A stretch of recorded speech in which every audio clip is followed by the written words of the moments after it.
We are live. Hot mic. Hot mic. It is Armistice Day. Huh? It's Armistice Day. It's the day they used to call November 11th. Maybe England still does. Sure. I think. I don't know. We got Remembrance Day. We got, well, what do they go? Veterans Day? I was confused. Do you confuse veterans and memorial? Yeah. Because they basically mean the same thing. Yeah. I guess They're veterans just is for the alive ones. Memorial's for the dead ones. I guess. They split it I up. feel like Veterans Day started when America won their last war. So not Vietnam. So World War II. Two. And Memorial Day is remembering all of the soldiers who died for pointless wars that they didn't win. Well, they're what? They're 2-7 in wars. Yeah, They're a regular Yano in the G1. We still got wrestling references. What do I got? Korea, Vietnam, Desert Storm, Chinese, Afghanistan, Japanese, Iraq, War of 1812. Yep. Technically, they won and lost the Civil War. Yeah. So Civil War is kind of a wash. It's a wash. Okay, fine. They're 2-7 and 1 no contest. 2-7-1. 1 no contest due to low blow. Yeah, recent history. Well, I guess they only really have recent history. It's not great. They're not putting up great numbers. 1945 was the last time they won a war they were in. I guess that's when America was great. Yeah, and now they're great again. Okay. Yeah, herd immunity. That's the new victory. Look, we wean out the weak. 2009 Best Picture winner, the herd immunity. The herd immunity. Female director, pretty woke. Yeah, definitely deserved to win Best Director. Oh, did she win? Yep. She got director and picture, right? Yep. Huh. I don't know that she deserved either of them. No. I mean, she only... Yes. She only became a director because of her husband. Via it being sexually transmitted. Yeah. What you got? You got AIDS, the clap, and being a director. are things that you can get from having sex with a director who has AIDS and the clap. She is not much to look at. No, she looks like Bam Bam Bigelow. She beat out James Cameron for Avatar. I forgot about it was husband versus wife in two undeserving movies. Quentin Tarantino for Inglourious Bastards. That's better than them. Lee Daniels for Precious, based on the novel Pushed by Sapphire. Well, we have a new last place. And Jason Reitman for Up in the Air. That's a bad list. I don't think Up in the Air is good, and Inglourious Bastards is good. Of that group, I go Quentin. But it's not one of those years where it's like, Spielberg's nominated, and Inarritu's nominated, and Martin Scorsese's nominated. Yeah. It's a real who's that of directors. And then Best Picture, that was the first more than 5 movies year, I think. Correct. So many movies that 2 of them started with Up. I already know which one I choose as Best Picture. Is it Up? No. Hurt Locker won over Avatar, The Blind Side. Best Picture nominated film, The Blind Side. Oscar winner for Best Actress, Least The Blind deserved Side. actress ever. Blind Side. District 9, which is my choice to win. Which is really good. I love District And 9. Education, also very good. Also very good. Inglourious Bastards, also very good. Precious, not good. A Serious Man, excellent. Great. Up, good. Up in the Air, good. So it is like... I thought A Serious Man and A Single Man were both... No, a single man is fake gay. I thought they were both nominated for Best Picture, though. He's nominated for Best Actor. Okay. Colin Firth is nominated for Best Actor. Yeah. I mean, the other people nominated for Best Actress, it's not like it was a good year. But someone had to be better than Sandy in The Blind Helen Side. Mirren in The Last Station. I mean, that's probably better. Carey Mulligan in Education. Better. Gabourey Sidibe for Precious. No. And Meryl Streep for Julie and Julia. I would have bet money that Meryl won, but I thought it was a different year than... Because I know Sandy won for Blindside. Yeah. Huh. Meryl only gets nominated and then only wins in the 70s and 80s.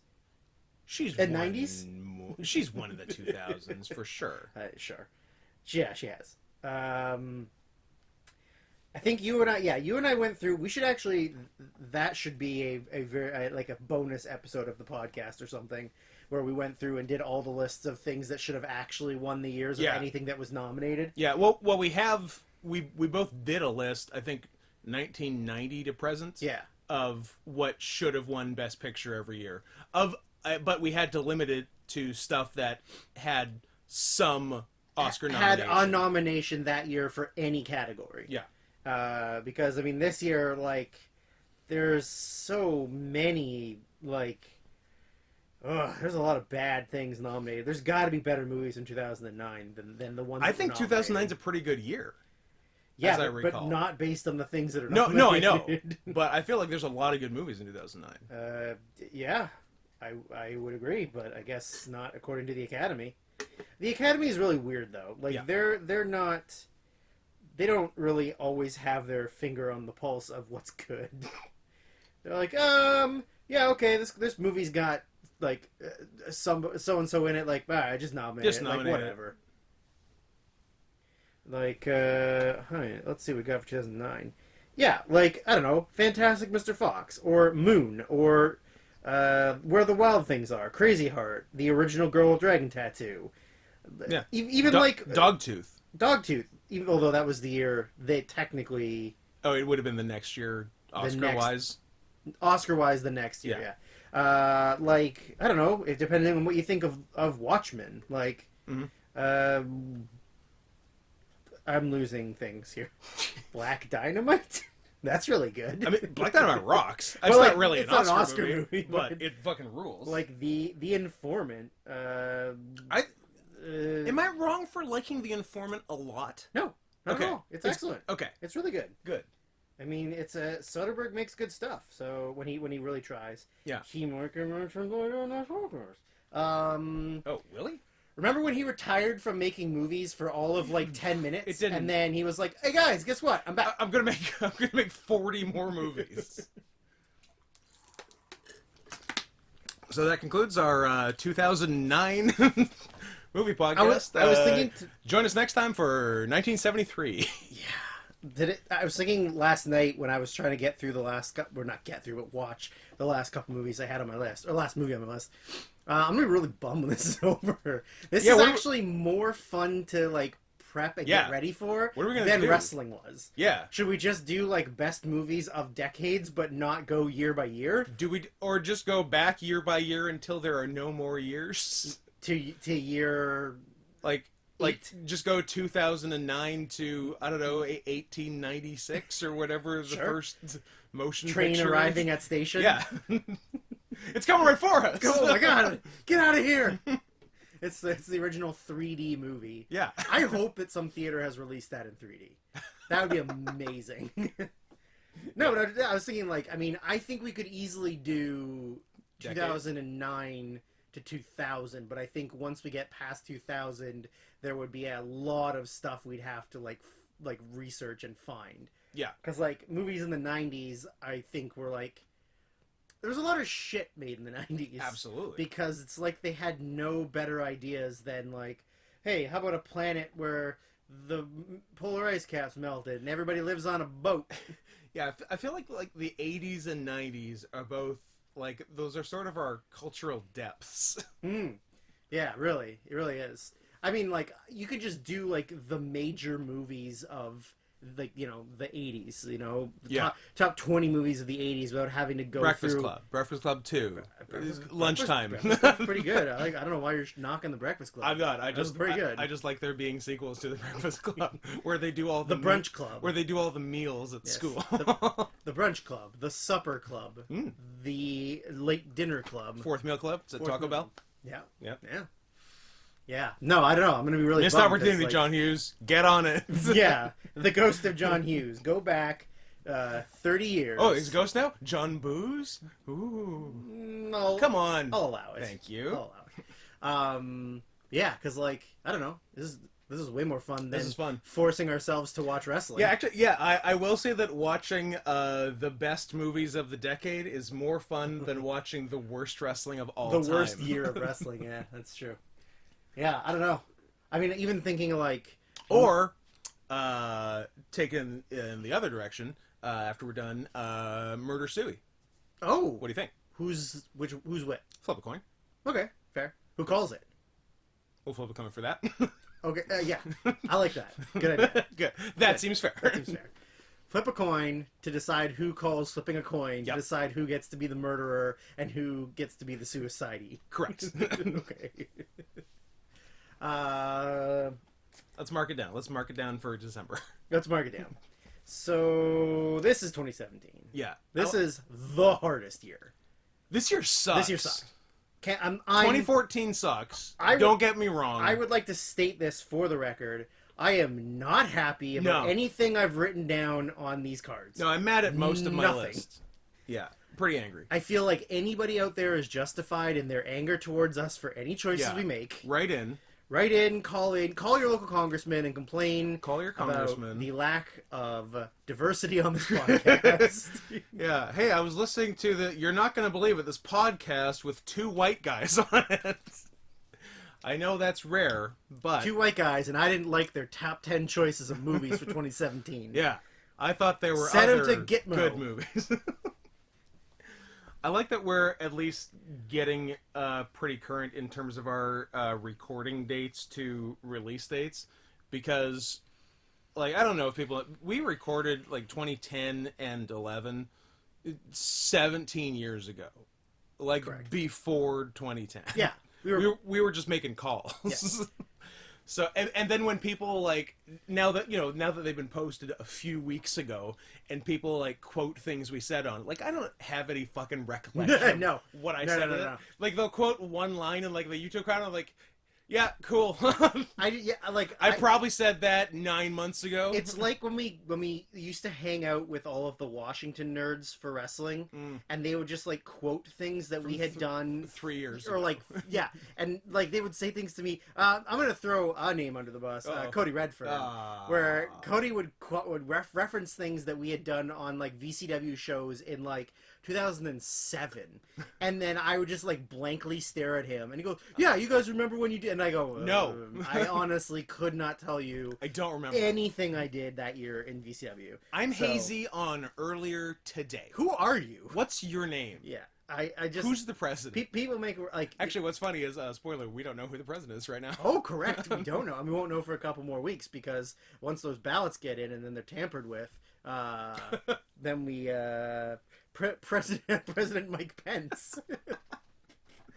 I love when we were a year and a half up on Nitros and we kept referring to President Pence.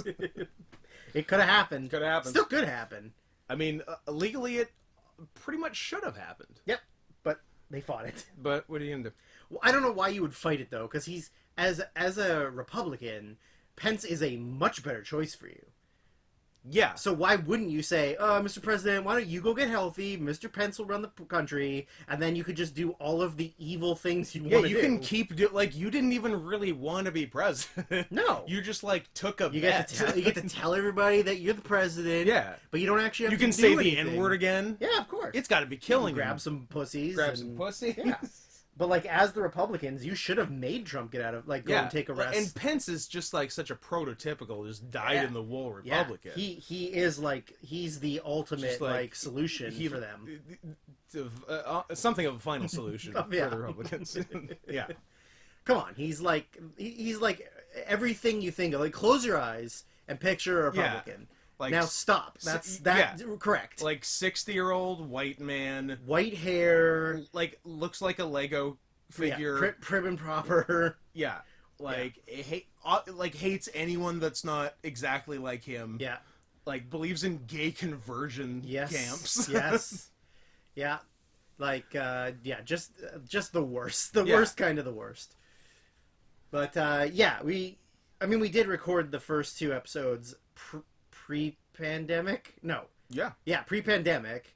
Yeah, and then, like quite early in 2020. And then Scott and I weren't allowed to kiss each other for 7 months. So then we had like 4 months of no kissing. It was really weird not being around each other for a while. Like, we didn't see each other March till July. Yeah, June if not July. Yeah. Yeah. Really weird. seeing each other Didn't like it. almost every weekend Yeah. for A lot. 24 years. Yeah. Well, it's like Since I was a baby. a few people have sent. I'm like, you probably get way more messages than I do because like you have more of a social media following, and I don't really use Twitter. But I get messages from people sometimes that mention how we have such a good like rapport and back and forth. I'm like, well, for one, like I believe it's pronounced rapport. Rapport. We have a good Michael Rapport between each other. Another white guy who nonchalantly says the N-word. I feel like he's got a pass. Yeah, he's definitely got an N-word. He was born black or something. I don't know. Pretty much, right? I mean, I guess he was just like an original wigger, and he's just like this forever. Yeah. 1992 forever. He's in Deep Blue Sea, right? Yeah, I think he's in Deep Blue Sea. I can't confirm. But he's not the one that says the N-word in Deep Blue Sea. That's Samuel Jackson. Yeah, but and Cool J. Maybe, I don't know. But more Sam. Yeah. Messages, Rapport. Then we have a good banter back and forth. Yeah. Like we could, because we've been friends for, and then I was trying to think about it. I was like, God damn it, like what, 16 years we've known each other, and we were probably friends 15 of those 16 years? Yep. That first year was really just acquaintances. It was a real feeling out process. Yes. Yeah. So it was a real feeling up process. Feeling up process. Dick me up, dick me down. Yeah. It was a real dick up, dick down situation. Yeah. But yeah, like, I don't know. It's like, yeah, we have good with rapport with each other, but also it's because we both secretly hate each other, but we're both secretly in love with each other. Yeah. That's why we hate each other. You're correct. Yeah. And hate ourselves for it. And hate ourselves for it, yeah. It's because perfect. we have to go to conversion camp. Exactly. Except for we're going to convert you from being closeted to openly to super gay. Yeah, we're gonna get converted to what's his name? Marco. What's the Rubio? Marco Rubio? Yeah. No, what the hell's that? Polo. Stunt. I can only name so many Marcos. I don't think it's Marco. I think I'm just saying. God, what the hell's his? Imelda Marcos. I don't know who that is. Oh, female political figure. Yeah. Was she president of the Philippines? The Philippines had a female president? Yeah, Philippines. Because now they have that guy who's like a scumbag, right? Philippines is pretty woke. Let's see if I'm anywhere close on that. I just know references, but don't ask me to explain them. Imelda Marcos, First Lady of the Philippines for 21 years. I'll take it. So close. No. During which she and her husband stole billions from the Filipino people, amassing a personal fortune estimated to have been worth $5 to $10 billion US by the time they were deposed in 1986. Wow, not bad. That's crazy. I was thinking of Mario Cantone. They were gonna go to gay conversion camp and they're gonna make us Mario Cantone. We're gonna come back Mario Cantone. The only thing I remember him for is that Chappelle Show skit where it's Ask a Gay Dude, and it's like, do men give better blowjobs than women? He goes, how the fuck would I know? Yes, of course! Of course! Was he on Sex in the City? Yeah. Was that his thing? Mm-hmm. Yeah. I always get him and that comedian Ant confused with each other. Because, like, I don't know, they're just kind of like Italian New Yorkers who are short, and one's not gay and one's super gay. Yeah. I'm sure Ant would appreciate you calling him Mario Cantone. Hey, at least he's getting a shout out. It's 2020. When was the last time you heard his name? It's 2020 and Ant is getting shout outs. Yeah. Not the best shout out of the week, however, is for a friend of the show, and by friend of the show I mean Grumpus of Grumpiest. Kelly Summers. Enemy of the show. Enemy of the show. Enemy of the state. Was his birthday on Wednesday. Mm-hmm. So we hung out on Saturday, where Kelly got to choose what we did, despite him claiming he didn't choose it. We watched Hoobie Halloween. Yeah. And the highlight of Hoobie Halloween was us, anytime we saw the actor on camera screen, he's saying, "It's a landslide!" Yeah. Best part of the movie. Lavelle Crawford? Lavelle Crawford, was in it, yeah. So good. Just doing his character from It's Always Sunny. I mean, he wasn't doing it, but we were doing it. But we were doing it, yeah. But highlight of the movie. Landslide. And then making a fart noise. Huge, wet fart noises. Oh, give that guy the $10,000. I love Lavelle. Landslide, Huel on Breaking Bad. I feel like we used to, because back in the day of like, I don't know what, 20, 12, 13, when we used to go to comedy shows in Bellevue. Yeah. And we used to get free tickets emailed to us for all the shows they couldn't sell tickets for. Yeah. Because they used to just bring in, like, any asshole off the street who Yeah. could do comedy and then be like, all right, you're doing 3 shows this weekend. Yeah. So Scott and I used to get, because when you went, there was like a voucher on the table. You'd like put your name and email down. Yeah. And then obviously when shows weren't selling very good, they would give you like 2-for-1 tickets. Or I think there was a couple times where we just got Straight up free tickets. Yeah. For shows. And I feel like he was a guy that for a few times we got free tickets to. Like him and Ashy Larry from Chappelle's Show. We got a lot for him. There was a lot of... Donnell Rollins? Donnell Rollins, yeah. Yeah. We got a lot of free tickets for him. Yeah. Maybe some Brian Callen? Some Brian Callens, yeah. Because Brian Callen I felt like he was there all the time. But he might be from Seattle. I think he's L.A. Yeah? Yeah. But I guess LA to Seattle's not far, so... Yeah, it's West Coast. But yeah, we used to get tons of free shit, but it was never for things we wanted. Yeah. There was only a few times one we or got two for ones. was it something we actually wanted to go... I think we might have got, like, buy one, get one for the Sklar's, maybe? Yeah, maybe. Yeah. Yeah. But yeah, that I remember we used to get a lot of random people, and then you have to look up who they were and be like, oh, no. No, thank you. Like, here are 8 free tickets to the show, and if only 2 of you come, we will pay you for the 6 tickets you don't and sometimes use. it's just people We're who, people who were on, like, comedy television shows, but it's unclear if they actually ever did stand up. Mm-hmm. Yeah. Yeah, or there'd just be like, we got a bunch of tickets. They're like, Seahawk would be hosting like local comedy night. Yeah. And so we get to read it and like, okay, cool. Yeah. Don't care about the Seahawks player, and I'm funnier than everyone on stage. So Correct. I feel like we've seen a lot of bad openers of those shows. Like every show, like every comedy show has bad openers. Oh yeah. The only ones that are good are like actual people. Like when we went and saw Aziz, and the opener randomly was Chelsea Peretti. I'm like, we would have paid for Chelsea Peretti. Yeah, she's like, as good as Aziz. These tickets were like $85. I would have paid $120 to see both. Yeah. Like, you could have jacked up the price. Yeah. But yeah, the only good openers really are like people that are like somewhat traveling openers. Traveling openers, or like, people that are very clearly up and comers that the comedian has brought with them. Yeah. Right? It's not like, this is the guy from Vancouver who was the opener. Like there's that one woman that we saw a bunch of times. Yes. And she just told the same jokes at both, and we're like, these weren't funny the first time. Yeah. And it has nothing to do with her being a woman, but it has everything to do with her not having a penis. Yes. It has nothing to do with her sexual identity. It has everything to do with her gender. Gender, yeah. It has everything to do with what genitalia is in her pants. Yeah. But yeah, every time you go to shows and you're like, oh, no, come on, let's go. Next. Yeah. Let's move on. I remember, like, we went and saw Mick Foley do his stuff, and the 2 openers were, like, pretty bad. Yeah. Yeah, like and they're like real stinkers, and it's like most people are here because he's a wrestler. Yeah. Also because he just is telling stories. He's not really like a stand-up comedian. Yeah. Then you're like the people that are up there are trying to like make jokes, and everybody's just where's the old wrestler guy? Yeah. Like, get out of here. Can we have the only person we care about, please? Yeah, exactly. So I feel like you could just go to comedy shows late and yeah. But we saw some good shows there, and somebody who we saw there's name's going to come up later in the worst movie of this decade. So, yeah. Anyways, we'll get to that. Should we start with this giant-ass list of honorable mentions? Yeah, did we mention 2017's the worst? The worst? Yeah.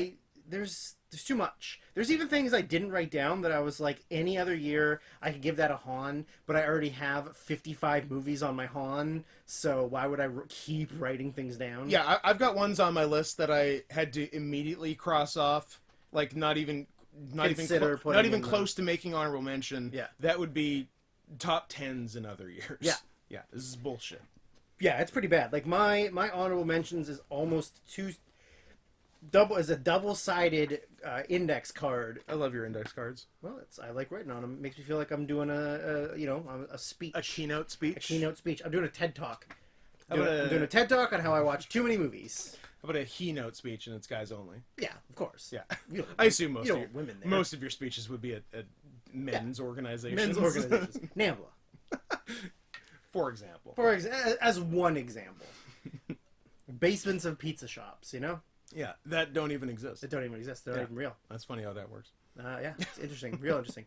Yeah, I don't know. There's Let's a lot. just start naming movies. All right, I'm gonna knock some off. Name some movies. Wind River. I don't know if I mentioned Yep, that to you. I watched it. Pretty good. It's great. Good. Good rape. Yes. Good. Yeah. Yeah.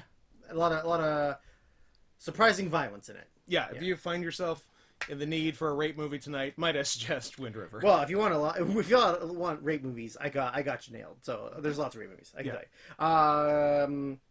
Also, a surprisingly good performance by Jeremy Renner, who I don't often find to be an actual good actor. Yeah, I don't know. He's real hit or miss. Yeah, I don't dislike him. I think he's fine. But this was a good acting performance. Yeah, by it was him. definitely good in this. Yeah. I wrote down I, Tonya. Oh, yeah. Pretty funny. Yeah, I forgot to write it down, Good, but pretty I liked decent. it. Yeah. Margot did well. Yep. Icarus, which was the documentary about Russian steroids that man became an insane person who just did steroids. Which is such a great turn. Such a great turn. A fun Korean movie called Along with the Gods, The Two Worlds. There's a second one of that will be in 2018 on the honorable mention. I just saw both of those on your shelf and had not heard of either of them. They're good. Okay. And a fun Asian horror movie called Mon Mon Mon Monsters. Ooh, if you say it backwards, it's like the monsters are eating. Nom nom monsters. Nom nom. There is some eating in that movie. Okay. But it's fun. Vor fans, take note. For Vor fans, yeah. A good little documentary that we all watched called Mommy Dead and Dearest. Yes. Which you watched the dramatized? No. I haven't. I haven't downloaded. I haven't watched it. I was going to say, I don't know if it'll be as good, though, because you already know what's happening. Yeah. It's Patricia Arquette and that Zoe something. Joey King. Who's been in at least one, if not several, bad movies that I've commentated. She was definitely in Wish Upon. Okay. And wait, that was the one with the box that was the monkey paw? It was a monkey paw box, but it's like they wrote extra plot holes into it. Which yeah. Well, I mean, it's in the Wanverse, right? So it's part of the whole like Conjuring. Is it? Yeah, it's in the same universe. Jesus Christ. Yeah, that's why it's so bad. It might be I bet it's Is it the only movie I've seen in the Wanverse? Annabelle. Nope. Annabelle Comes Home. I've seen no Annabelles. Conjuring I've seen 1. no Conjurings. Conjuring 2. I've seen no... The Nun. Nope. La Llorona. Nope. My Sharona. Yes. Oh, okay. Yeah, because I saw the Nax concert film. So that's the only other one I've seen. So Wish Upon and My Sharona. Yeah, Mommy Dead and Dearest. Don't want to give any information away. Just look up the documentary and watch it. I guess you can look up the actual TV miniseries if you want. But the Act. The Act is the miniseries. Yeah. I put John Wick Chapter 2 because it's not quite as good as John Wick 1. So I'd say it almost is as good as 1. Yeah, it's good, but I think it has some of the best world building of the 3. Sure. Because like 1 sets the stage, 3 takes it really far.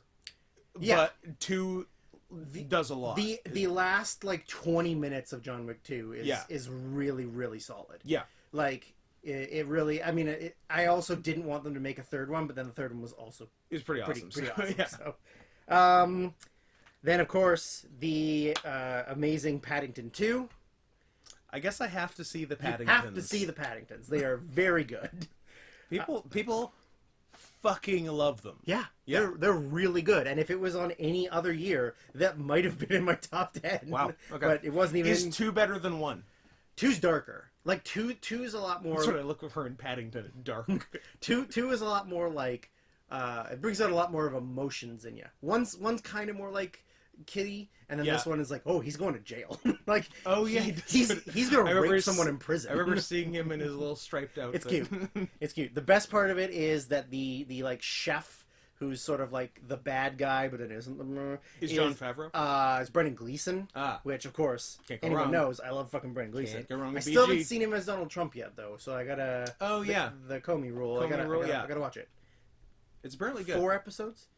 I mean, yeah. Fucking love Jeff Daniels and love Brendan Gleeson. Two good guys. Of course, so. you gotta, and then I mentioned this to Scott in the car. Is the Nathan For You final episode of the series, but it's technically a feature.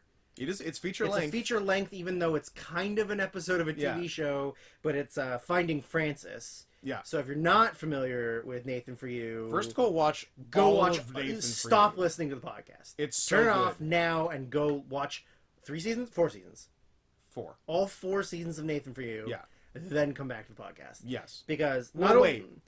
We'll wait. We'll sit here patiently while you watch. I don't know, 70 hours of TV. We're not even gonna pause. No. We're just dead air, Yep. silence.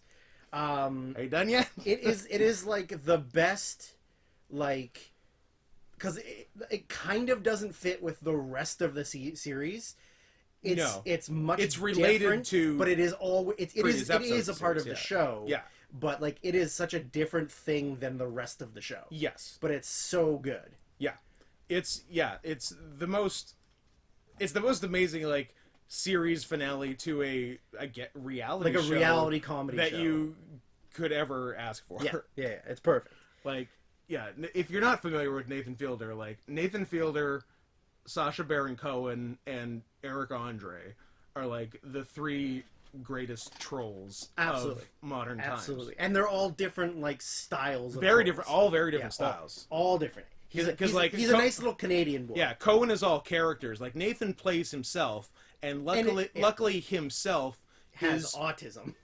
Is an autistic sociopath. Yes, he plays the straight who is man, also hilarious. but he's not playing a character straight man. He is just a straight man. Yeah. Yeah.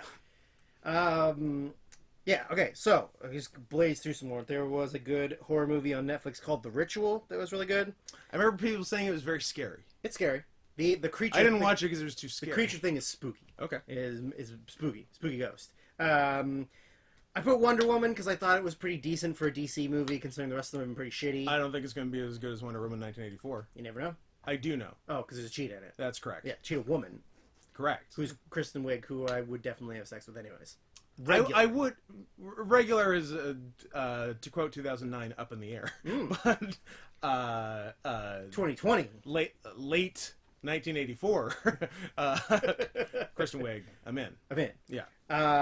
I wrote down American Made, which is Tom Cruise smuggling drugs.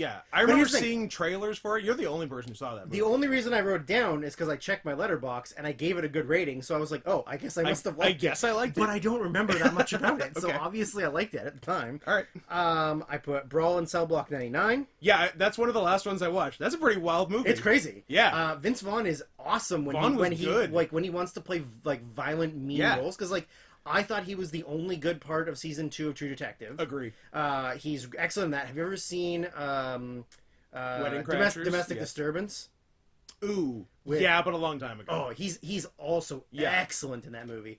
He's also really great in the Psycho remake. But anyways, Brawl in Cell Block 99. He came to fucking play in that. Yeah, he really did. And it's like it's low budget, but you can't really tell that it's low budget. Yeah. Like the production didn't have a lot of money. Yeah. But it still looks really solid. If it's what I'm thinking of, it made no money. No money. Well, it didn't really get a release. Yeah. It's the same guy who made Bone Tomahawk, and then afterwards he made Dragged Across Concrete, and none of the 3 of them really like made money. Yeah. They all got released like very, very minimal theaters, if any, and they all did like some festival runs and stuff, and then just got put out on demand and video and stuff. I don't see the budget for it, but it couldn't have been very much. I think it's like more $5 million. I think it's more than it made. Sure. It made $64,000. Yeah, I could see that. It made one nice car. Yeah, of course. But I don't think it got a wide distribution. I don't think it got seen by a lot of people until it was out on like demand and Blu-ray and stuff. Mm-hmm. That's how I saw it. I'd heard about it and then just saw it on Blu-ray. Yeah. It's wild. Absolutely. Yeah. A surprisingly pretty good Jackie Chan movie called The Foreigner. Oh yeah. Jackie Chan versus the IRA, which is pretty sick. Right. And like for an old man, he can still kind of go. How are we going to take out these fucking Protestants? I don't know. Get a Chinaman. Get a Chinaman. Another sort of like kind of a horror movie called The Endless. It's like a series of franchise that these friends do. There was like Spring, and then Resolution, and then Endless. Okay. They're just like wild kind of weird sci-fi things. Borg McEnroe was really good. Yep. I love Shia LaBeouf, so anything Shia's Shia's great. in, I will watch. Yeah.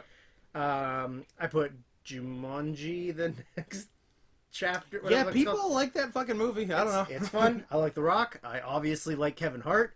Jack Black was really you good love in it. Kevin Hart. You love Jack Black. It was really good. It's Yeah. really fun. Battle of the Sexes was really good. You just like tennis movies. I like is what tennis I'm movies. learning. Yeah, I'm all about tennis now. P.S. Are there more than those two tennis movies? Wimbledon. Is that a movie? Yeah, it was like 2001. Paul Bettany and Kirsten Dunst. I don't know. I didn't actually see it. I just know it exists. Does Match Point have tennis in it? Sure. Yeah, it must. Yeah, it must. The Post, which I thought was surprisingly better than I thought it would be. Yeah, it was fine. Yeah, I thought it would be boring, but then I realized I like Meryl Streep and I like Tom Hanks, so why wouldn't I? And I like Steven Spielberg, so why wouldn't I watch it? Yeah, I think you like all of those people more than I do, so I think I did find it kind of boring. I mean, yeah, it wasn't it's bad, slow. yeah, It's slow. Was, for sure. It was fine, and it's like in the same idea as like Spotlight. Yeah, like I also like that the movie is woke, but like it's like 1960s woke. Like, look, a white woman can do things. There's a white woman in charge of this. It's crazy. A pretty cool. I want to say I'm gonna I find out what country this is from. Yemen? No, I don't think it's Yemen. Was there salmon fishing? Because if it was, it's probably Yemen. I've seen that. I like that. It wasn't bad. Maybe it's not called that in the country it's from. So I'm gonna have to not know what it's called. Yeah, has IMDb recently done a thing where all the movies are listed in their native languages and you can't even like search them properly anymore in English? Yeah, they have. What the fuck is that? I don't fucking know. It's really frustrating. Here it is. It is called sorry, I wanted to find out what country it's from. Maybe it's China. Come on, Yemen. Don't fail me It's now. not Yemen. It's definitely China. You're going to be so embarrassed when it's Yemen. It is China. Called it. It's called The Brink. It's like a crime cop drama. Also your favorite show Also my on favorite HBO. HBO show that I had to hate watch the entire Again, season. more Jack Black because you love him.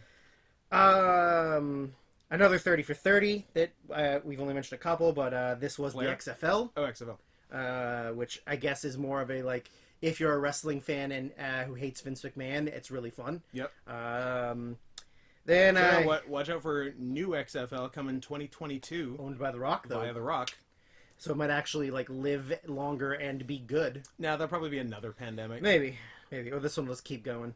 Yeah. I wrote Murder on the Orient Express, but I feel like it's only good the first time you watch it, because if you watch it again, you'll know everything. So yeah.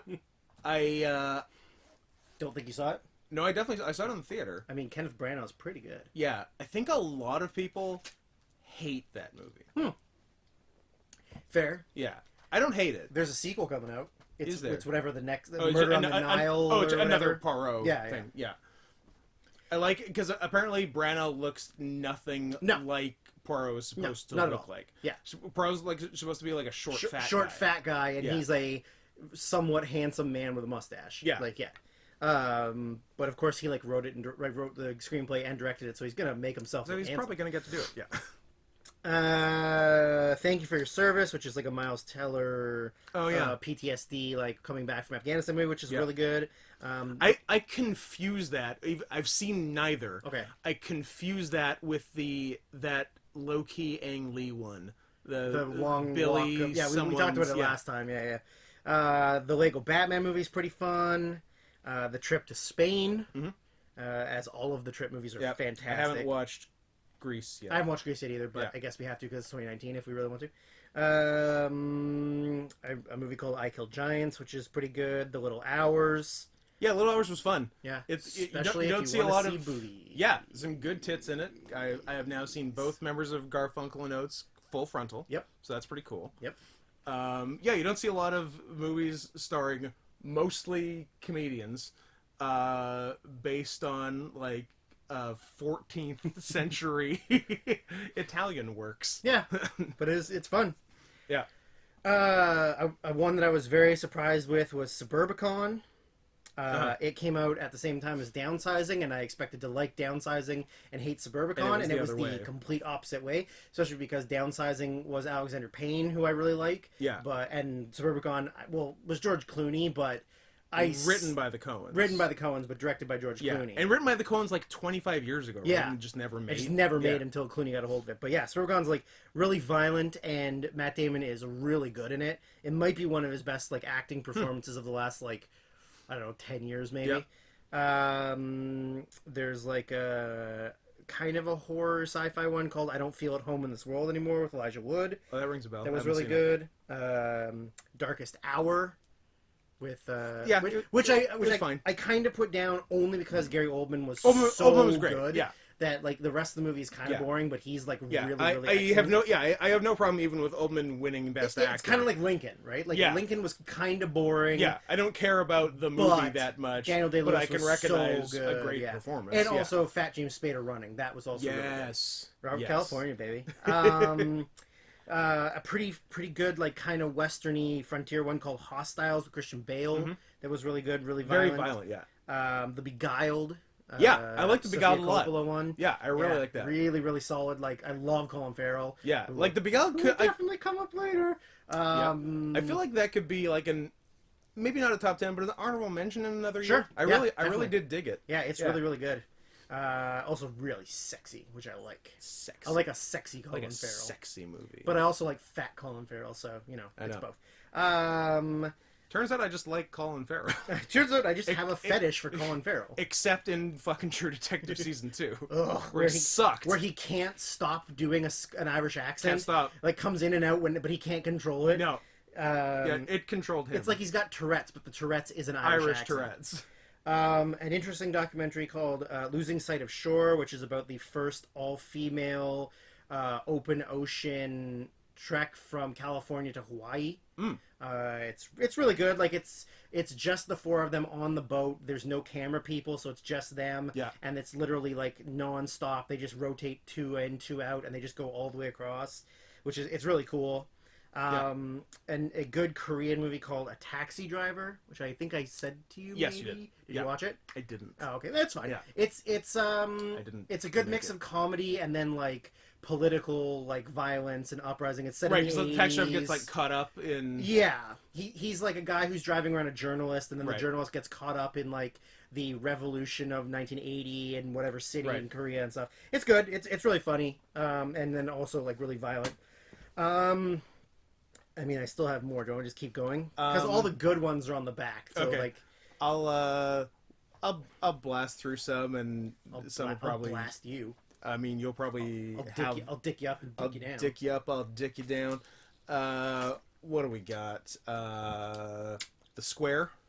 Yeah, I like The Square. Weird non-linear storytelling, but it's still pretty cool. Yeah, definitely some cool stuff, but force majeure, it is not. No, maybe the best use of a tug of war over a used condom. Probably, yeah. Yeah, I would say. Probably, yeah. Yeah, real weird, real weird. Yeah, an interesting movie. It has what's the director's name? Christian something. What? What's the director's name? Oh, Christian something. Denmarky, Sweden-y guy, you know? Because he hasn't done one since The Square, has he? No. Ruben Östlund. Who the fuck am I thinking with Christian? The actor? Maybe... Oh, really? Is there an actor Christian in it? Yeah. Okay, maybe I'm thinking of that. I think the lead actor's name is... Okay. Oh, yeah, the lead actor's character's name is Christian. Okay. Also, I enjoyed Fake Gorilla Rape. That was pretty good. Yeah, Ape Guy was good times. Yeah, he's like the dude who does all the motion capture for everything that's not Andy Serkis. So, oh, really? He's European? No, he's American. Oh, is he? But he just does like all of the he was also he's the other monkey. He also did all motion capture for all the Planet of the Apes movies. Okay. Like, he's the other guy that does all that stuff. So that makes sense why he would play a fake gorilla. You know. What else we got? The Unknown Soldier. Really hard cut for me. Yeah. I really, really liked it. It's really good. I don't see a lot of Finnish movies. No, me neither. This was the biggest budget Finnish movie ever made. Yeah, and it's really interesting historically because of the fact that the Finns, like, by default were on the same side as Nazi Germany, but only because they had to fight against the Russians. Because Russia kept trying to fuck them up. Like, they were literally like, hey, like, we're not in this war. And Russia's like, nope, you're in this war. And they're like, well, fine, we're Germany then. So, but it's an interesting, like, historical thing, because, like, I didn't know anything about Finland in World War II, really, until I'd seen this movie, so. But a really hard cut for me. Yeah. Yeah, that was very good. The Breadwinner animated movie, Also, probably really hard cut for me too. I assume should have won Best Animated Absolutely. over whatever won that Coco. year. Was it Coco? Yeah. Well, yeah, Breadwinner's Fuck Coco. better than that. Absolutely. Yeah, that literally is the second to last cut I had to make. Yeah, I would recommend a double feature of The Breadwinner and Young Ahmed 2019 for just the full Islamophobic experience. If you need to hate Islam a little more, Breadwinner and Young Ahmed. Those are the two I'd recommend. There's lots of options, but those are the two. There's tons of options. Those are two recents that come to mind. Yeah. Last and First Men, and interesting one I saw. Hadn't heard of it. Saw it showed up with a good rating by Adam. Oh. It's based on an old book. It's basically an audio book with some visuals. It's just a lot of, like, sort of steady shots. It's narrated by Tilda Swinton, and it's basically just like an abridged version of the book, I think. Interesting. And it's basically a communication from humans billions of years in the future. Like Last and First Men? Last and First Men. On IMDb, it has it listed as 2020. How is that possible? I don't know. I had it 2017 somewhere. I don't know. Let me just look and see. That's very strange. Yeah, release date. It says, like, February 2020. I thought it was... Maybe there's there's another one then that's... I saw some 2020 stuff, and I figured it was one of those things that had, like, one thing in 20... Because I swear to God I saw 2017 somewhere, but... is it 2017 on Letterboxd? Possibly? That could be my issue. It's 2017 on Letterboxd. That's what... But anyway, if it's 2020 on IMDb, then you need to shut the fuck up. I can shut the fuck up. Oh, interesting. Is this? No, this is a different guy. Let me see. Where's the thing? Give me the thing. The director? Wow. So the director is this Icelandic guy, Johan Johansson, who is like a big time composer and did all of the Denis Villeneuve stuff, except for he died last year. Oh shit! Like out of nowhere. Huh. But he did, like, Arrival, Prisoners, Sicario, right. Theory of Everything, Mandy. Like, he did all the bigger stuff for the last year. Right. And then he fucking died. Then he fucking straight up like, died. out of nowhere. He was, like, 55. He died. Yeah, the picture of him, the recent picture of him does not look old. Yeah. Yeah. Huh. So weird. Anyway, we'll talk about that never. Never, because we're not doing 2020. Anyway, too bad. What else? Did you end up watching Columbus? Yeah, it wouldn't download, or it downloaded for me, but it took a day, and I just never got around to it. I wanted to watch it. I did actually. I would recommend watching it. It's also got a Criterion release, so it's obviously good. I'm liking a lot of John Cho recently. Yeah, he's surprisingly pretty good. He's been in good stuff. Yeah, that and Searching. Searching's really good. Really good. Yeah, and he's in a TV show. The Event 2011. This Is Us. I don't know. By the way, if The Event was 2011, I'm gonna be so goddamn proud of myself. I'm gonna look it up right now. So excited.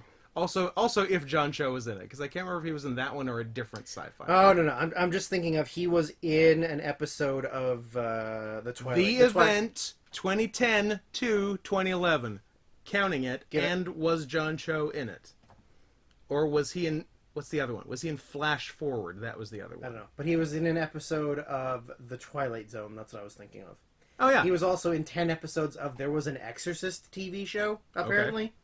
And he was a main star in that. I mean, it was only on for 10 episodes. It was on Fox.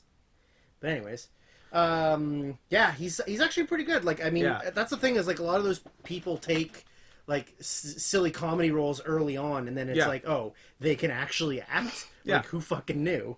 John Cho was not in the event, so I guess I lose points for that. I'm going to see if he was in Flash Forward, because I feel like that's the other one. He was. I don't even know what Flash Forward is. I've never even heard of it. Flash Forward is... Was it on Fox? Was it about that last ship? No, I think that's Last Ship. Oh, interesting. I believe it was on Fox, though. Nope. I'm going to say ABC. Yeah, it says something happens and then everyone, like, loses 5 minutes of time or something and something real bad happened, but nobody knows. Scott, only old people watch network television. Are you old? Was I old in 2009? Yeah. You were already 40. I was a teen. Teen plus 2 other teens. I was a number of teens. What else is good? The Rider I watched. Yeah.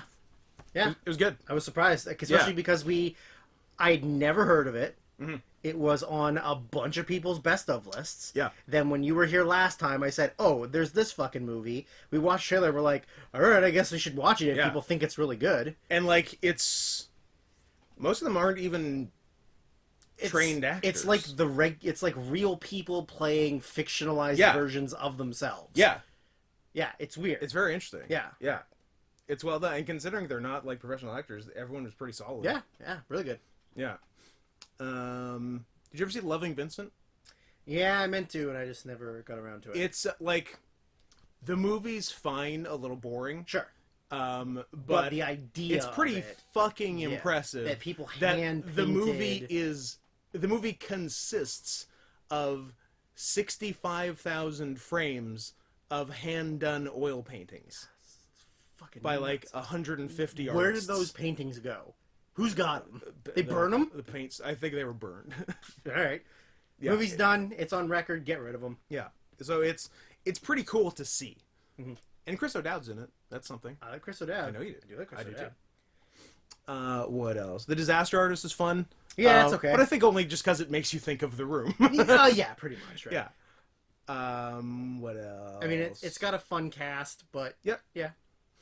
The Death of Stalin. Which you and I talked about earlier today. Pretty good.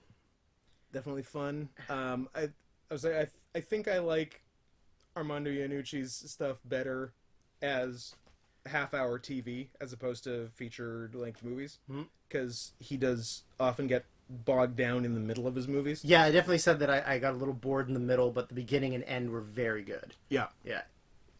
What else? I saw My Friend Dahmer on your recommendation. Yep. That was fun. Yeah, pretty good. I like watching serial killers develop. Yeah. Gives me ideas. Gives you good concepts. Yep. Yeah. What do you got? I quite enjoyed Ingrid Goes West. Yep. Another sexy movie. It ended exactly how I wanted it to. Yeah. How it should have. Yep. I thought that it was well done. What else is good? You got any you want to blast? Yeah, there was a remake of Papillon. Oh yeah, with Charlie Hunnam and Remy Malik. It was pretty good, but I mean it's just a modern version of the original, and if you haven't seen the original, it's very good. Steve McQueen and Dustin Hoffman, it's excellent. Yeah.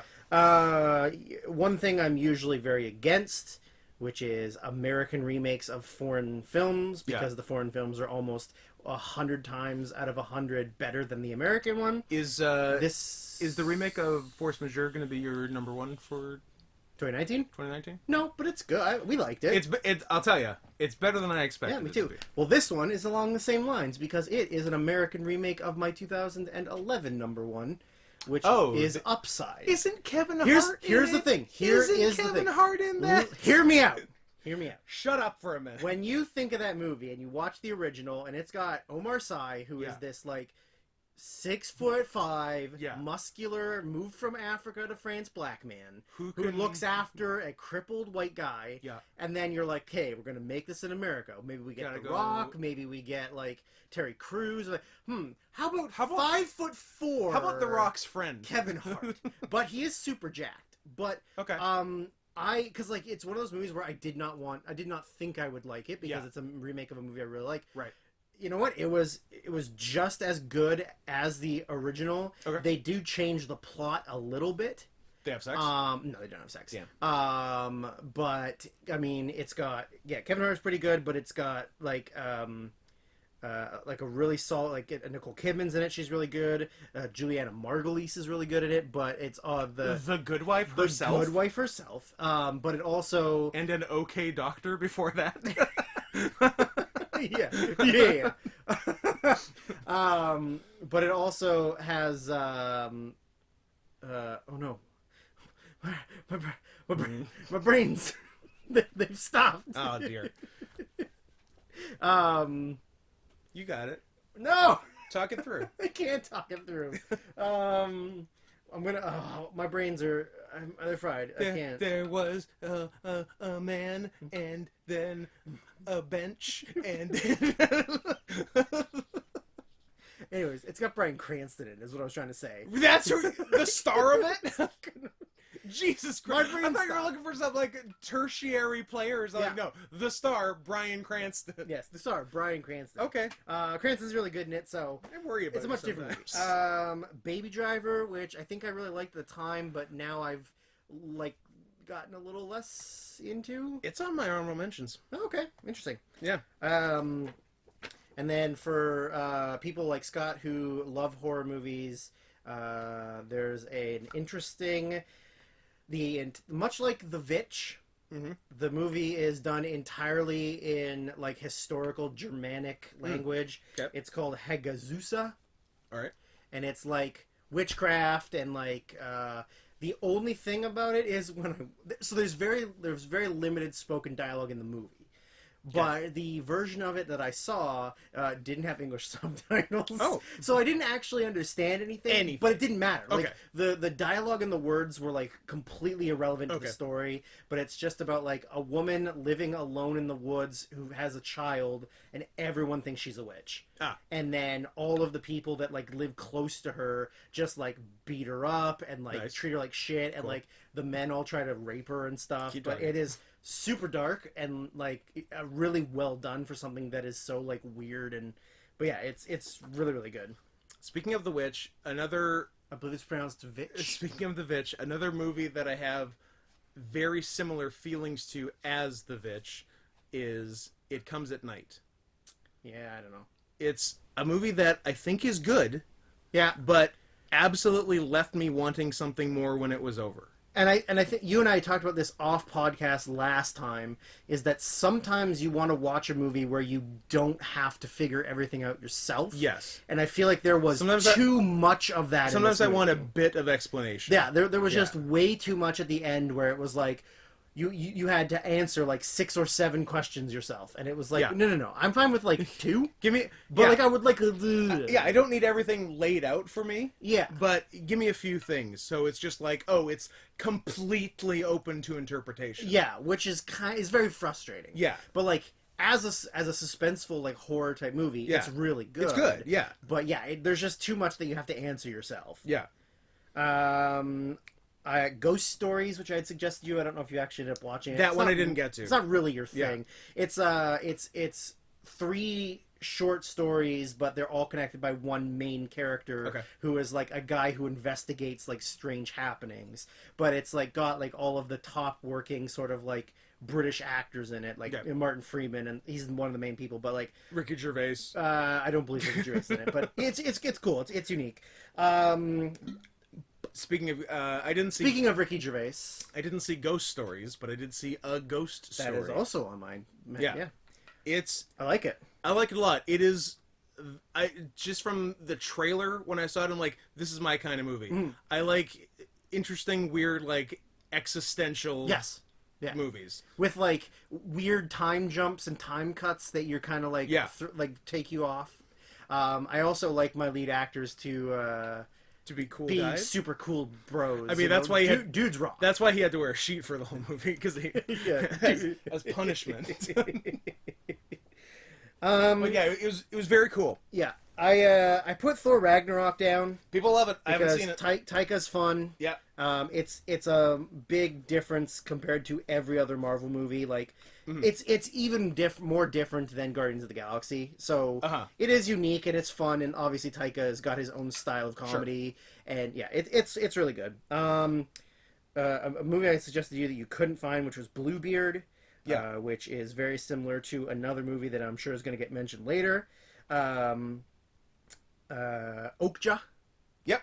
Which I like my bong. Bong does good stuff. It's just in the wrong year. Yeah. Another year probably would have got considered for me, but it just was in the wrong it's good. year. Yeah, I think I like Bong's Korean ones better than his English ones. Yeah, for sure. But I do like so good. that all of his movies have some kind of like underlying social, like worldly meaning, you know? Yeah. Like the mass consumption and eating meat and Yeah. consuming without care and stuff like that. Like I like that. And weird Jake Gyllenhaal. Weird Jake Gyllenhaal, weird Tilda Swinton, but she's weird in everything. Yeah, she's just and weird. Jake Gyllenhaal's weird in everything too. Yeah. He has like a dumb accent in it too, right? Like he's sort of Australian, but not really. Yeah, I was trying to remember because I haven't seen it since it came out. Yeah. But if he was Australian or just Southern or South African or some weird. Maybe he was Australian. Yeah. I'm not sure if this might be on your Hans, but Brad's Status. It's not, but I really liked it and really connected with it for some reason. No, yeah. I don't think you want to take your son to college. Yeah, because I really want to take my son to college. Because I don't know. I guess at heart I'm just a jealous Jew. I guess a truer statement has never been spoken from your lips. I don't know. I'm just kind of like an angry Jew. Yeah. I don't know exactly what it was, but I really dug it. Stillard he did good acting in the 2010s. He did. He was in a number of very good movies. And then he was also in Zoolander 2, but whatever. Oh, I thought that was one of them. And then One Cut of the Dead. Come up later. Oh, interesting. Yep. Really? Wow. It's good. But I had to cut it. Jungle. More like no cuts of the dead for me. Jungle, which I'd suggested to you with Daniel Radcliffe.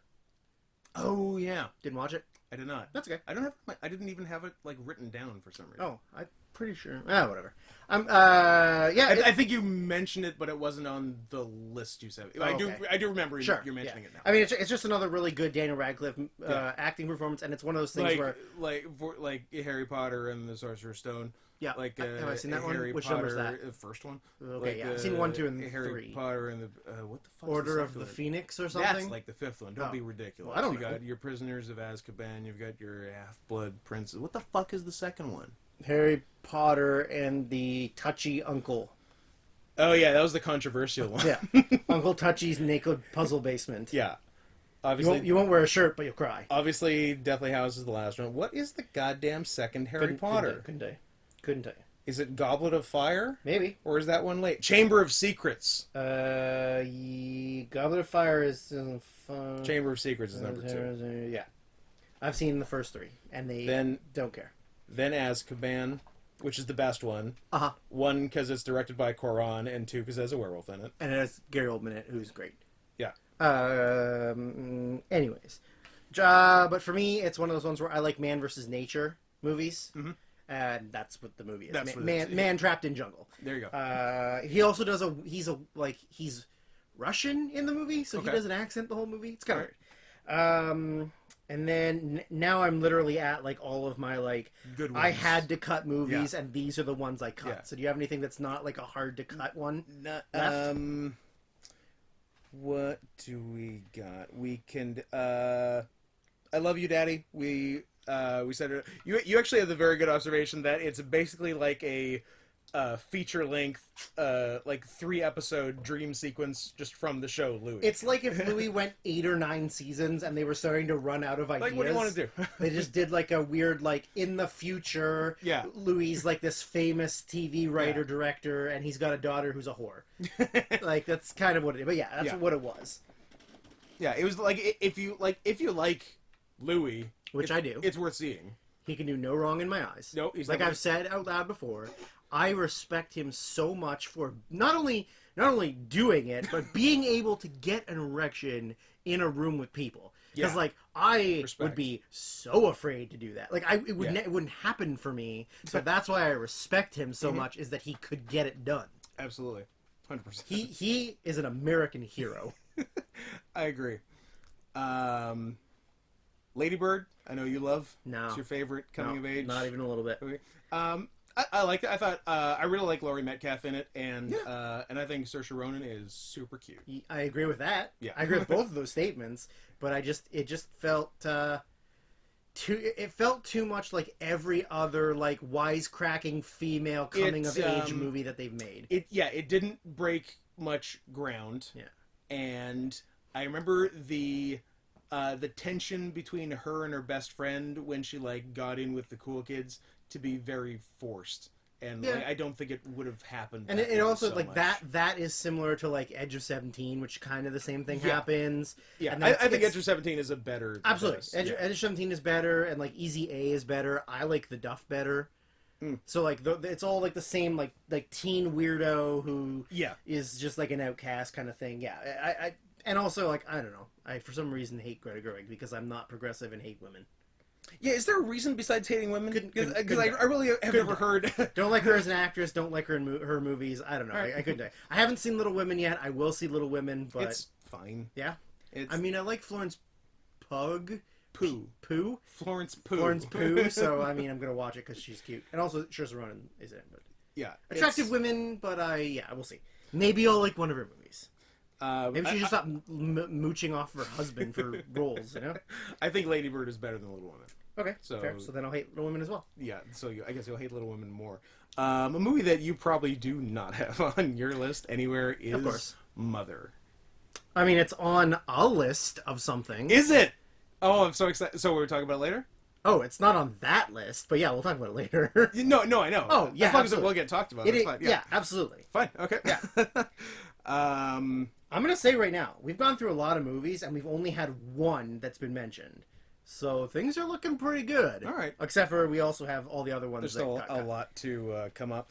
Is anything? Are we talking about the insult later, or are we? I had to cut it. Yeah, I really wanted to keep it on because it was really good. It's really good. But it reminded both Drew and I that we really like Middle Eastern movies. Yeah, everything from those Middle Eastern countries is really, really good. Yeah. And I don't know. It's adorable that Lebanese people and Palestinians think they're different. Yeah, exactly. That's pretty funny. That like you put 100 of them in the room, no one knows. Like I like it. They were like, "How did you know he was Palestinian?" From his accent. And I was like, "Well, I couldn't tell the difference." Sounded like you were talking the same thing to me. Yeah, and I have Amy Adams in arrival levels of linguistic I don't speak your booga booga language. I really wanted to keep it on, but it just didn't make the cut. Yeah, I had to cut it, even though it was really, really solid. Like that's the thing is, if I look at the last like 10 I cut, any one of them could have been on the list. Mm-hmm. Like, and I would have been fine with having any of them on the list. That's the problem. One that I had to cut that I'm not happy about was You Were Never Really Here. Yep. I mean, it's Joaquin kicking ass. Joaquin's great. It's a lot more. It's like a lot darker and more like violent Taken. Yep. Like it's less mainstream Taken. There's what do you think of the tease right at the end? I don't know if I remember the tease right at the end. They're in the diner. He and the girl are in the diner. Oh. Yeah. I almost wanted the tease to be real. Me too. I was fine with the tease I was actually kind of fine with that. Yeah. Yeah. Disappointing. Yeah. Always disappointed.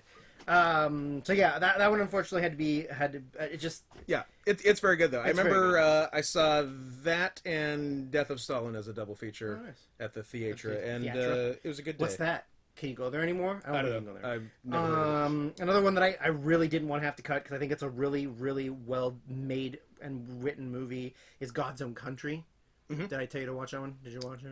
I did not. Oh. It's gay cinema. That's right up your alley. Oh, that's why I didn't. Oh, because you hate gays. Yeah. Because you're Mike Pence. And there definitely isn't something pretty gay high up on my top 10 at all. But yeah, no, it's I think it's really well done. You know, it's well written, well acted. You also get to see a lot of flaccid penises, so of course I'm in. Keep talking. But I'm disappointed that I had to cut it just because too many things, you know. Another one I had to cut that I was not happy about cutting because I really fucking like it, and now I'm thinking I might need to put it into my honorable mention or my faves instead of. Oh boy! But I can't. What do I cut? I can't cut anything. It was Thoroughbreds. It was a potential honorable mention for me. So Thoroughbreds close. rocks. Thoroughbreds rocks, especially the last 5 minutes of the movie. Sure, that is so fucking great. That was a what? That was a New Year's Eve 2018 where there were 3 people in the room, but only and 2 people were watching the movie. Yeah, I think it's there's great. nothing more fucking badass baller than just don't drink. It was a real Geely like slit. Yeah, yeah, that was real good. The song in the trailer for it is so good. It's so good. It's so intense. It's A Tribe Called Red. Yes. Featuring some like Inuit singer. Yes. Tanya something, I think. The song is called Harding. The song, A Tribe Called Red featuring Tanya Harding. The song is called Sela, S-A-L-A. Yeah. It is so cool, so intense, so fucking perfect for a trailer. I goddamn love that song. Yeah, it's fucking cool. It's Tanya Tag something. Give me it. This can't be as hard as you're making it. Well, I gave you so much. Tagak. I don't know. Tagaq. That's a lot. And it's Tanya? Yeah. Yeah. Tanya Tagak. Tagak. But yeah, it's rad. It's really good. That's also going to make me remember something I have to mention during the list of another song in a trailer. Oh, but anyways, I'm really bummed that I had to cut that movie because I think it's really, really solid. Yeah, I have, and also the both female characters are really good, and I feel like they kind of develop them pretty good. They do develop well, especially like as the story goes on. Yeah. I'm so bummed I had to cut it. Yeah, really it's really good. That it could be an honorable mention in almost any other year, and like top 10 in a weak year. Yes, and also R.I.P. Anton Yelchin because it was the last movie he did before he died. That's right. Yeah. Which sucks because he fucking rules. Yeah, he's kind of the reason I rewatched Huff, the Hank Azaria show, which I really, really enjoyed, and then totally forgot that it ends on a cliffhanger that is never resolved after getting canceled after season 2. Fucking hell.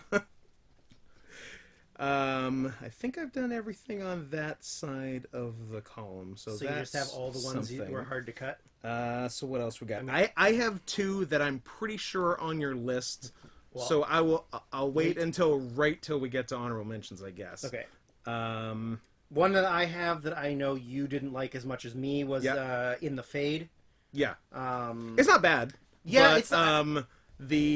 I think I was put off by the Maps to the Stars level of fire CG at the end. Yeah, there's some bad fire CG, and like even just the ending itself is kind of like a little dumb. But I mean, I do like a revenge movie though. I absolutely like revenge, and I like that the white people were the bad guys for once. Yeah.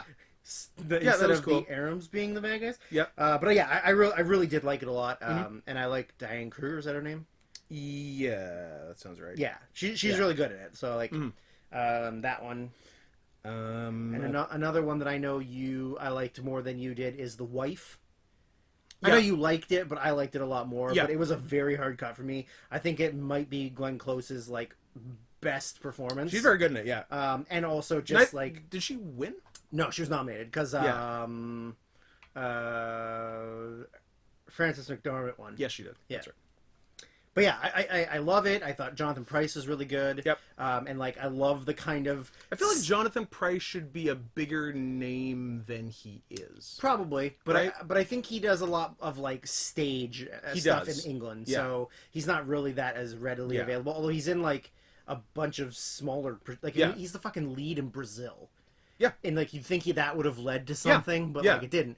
But I love his like his very slow, subtle like heel turn Yes. over the course of the movie. Like I really liked that a lot. But yeah, really hard to cut. Yeah. The Meyerowitz stories, new and... It's not abridged. It's new and something else. Anyway, it's a long title. New and forgotten. New and selected, Yeah, that sounds about right. I think. Is that it?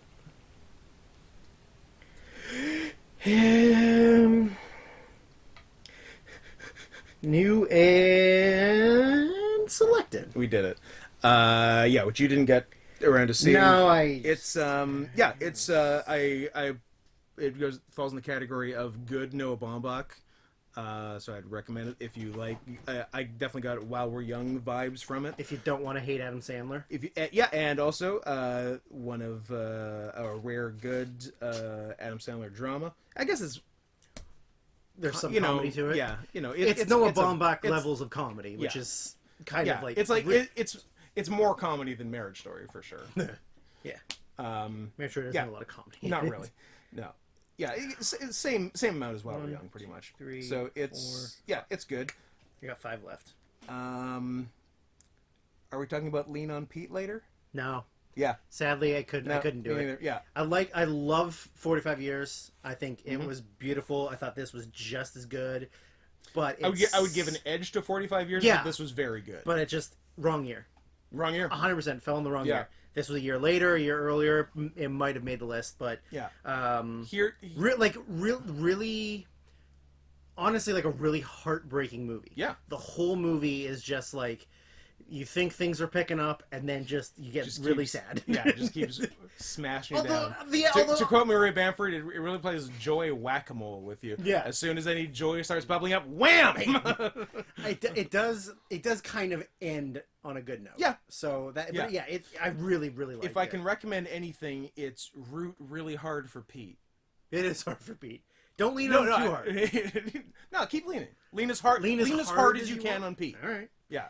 All right. My recommendation. That concluded my 3 out of the last 4 movies I had watched had Steve Buscemi in them. Yeah, you had a real Buscemi kick. Yeah. What else? Are we talking about Dunkirk later? We'll talk about Dunkirk later. Yeah. Are we talking about... I'm getting down there. That one I'm almost sure is on your list. 1, 2, 3. I got 3 left. 4 left. 4 before the honorable mentions? Yeah. I've got 1, 2, Well, 3, 4, 5. I had to cut stuff. Obviously, we both did, and there were things that we're not happy about cutting. Yeah. One of the ones that I am very not happy about cutting, but it just couldn't make the list for me, was Happy End. Ah, Will that come up later? yes. Okay. Well, that's disappointing. Yeah. I also, again, didn't want to have to cut things, but I had to cut things, so I had to cut The Third Murder. I also had to cut The Third Murder. Okay. Yeah. I think it's his best movie that I saw, and unfortunately, it just fell in the wrong year. Yeah. I think you have not seen Shoplifters yet, though. I've not seen Shoplifters yet, no, but I obviously will. But It's yeah. Shoplifters is better. I think Shoplifters might be a little better. Okay. And I might like Father Like Like Son. Son a little better too. Okay. I think The Third Murder is better than After the Storm. Yes. And I think it's better than the one other one I've seen that I don't recall. But anyway, yeah, it's really good. And it's better than his most The Truth. I haven't seen it. Yeah. But I'm really disappointed I had to cut it. Didn't want to, but things had to get cut. Yep. No, I agree. I'm in the same boat. And the last 2 I have to cut, I think, are both on your list. I have 4 more to mention. And you think 2 are on my list? I think at least 2, if not. Oh, wow. If all 4 could be. Possible. Honestly. But I guess we have to say them at some point, don't we? Or we just leave them and say that was the other one that was on my honorable mention. If But then if we get to the end of the list, then it's like, my other honorable Yes. mentions were exactly. So we have to say them. Yeah. Are we talking about The Shape of Water later? We will be.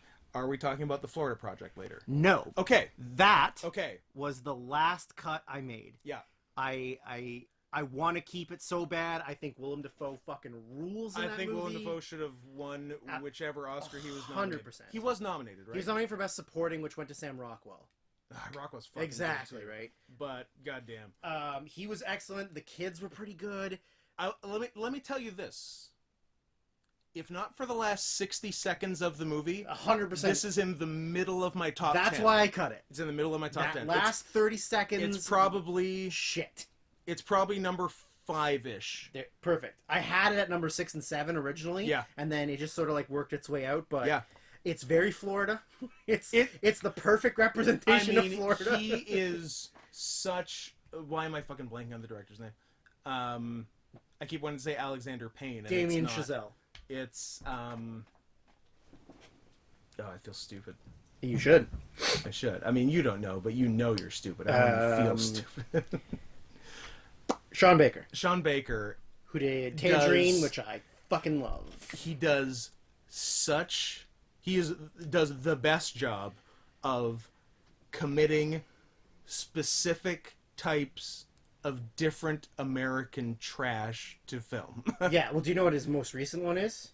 He made essentially like a Florida Project movie. Yeah. In Vancouver's downtown east side. Oh, sick! So that's what he does. So he has like a fictional, like an actual character who's playing a fake person, but everybody else in the movie is like the crackheads. So there's some, and which there's some of that in Tangerine. Some of that in Tangerine, and a little bit of that in the Florida Project. Yeah, so like that's his thing. Yeah, and honestly, keep doing that. Absolutely, because like to get like L.A. trans hooker trash, like suburban or Orlando trash, and now Vancouver downtown east side. Now Vancouver crackheads. Perfect. Yeah, that's he was in town last year. One of my friends. Was he still filming on an iPhone 6? I don't know. Maybe that was only Tangerine. Maybe he just followed that through. I'm pretty sure he had a video camera for Florida Project. Yeah. Because one of my friends made a documentary in Vancouver about the downtown east side. Okay. And then Sean Baker was in town getting prepped to film. He came and saw the documentary and was like, "Holy shit, that's what I'm making." Oh wow! So him and my friend like had like stayed in contact and stuff. Cool. And I think my friend is sort of like.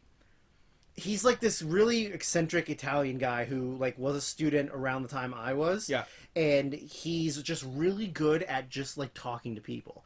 Like he must be nice.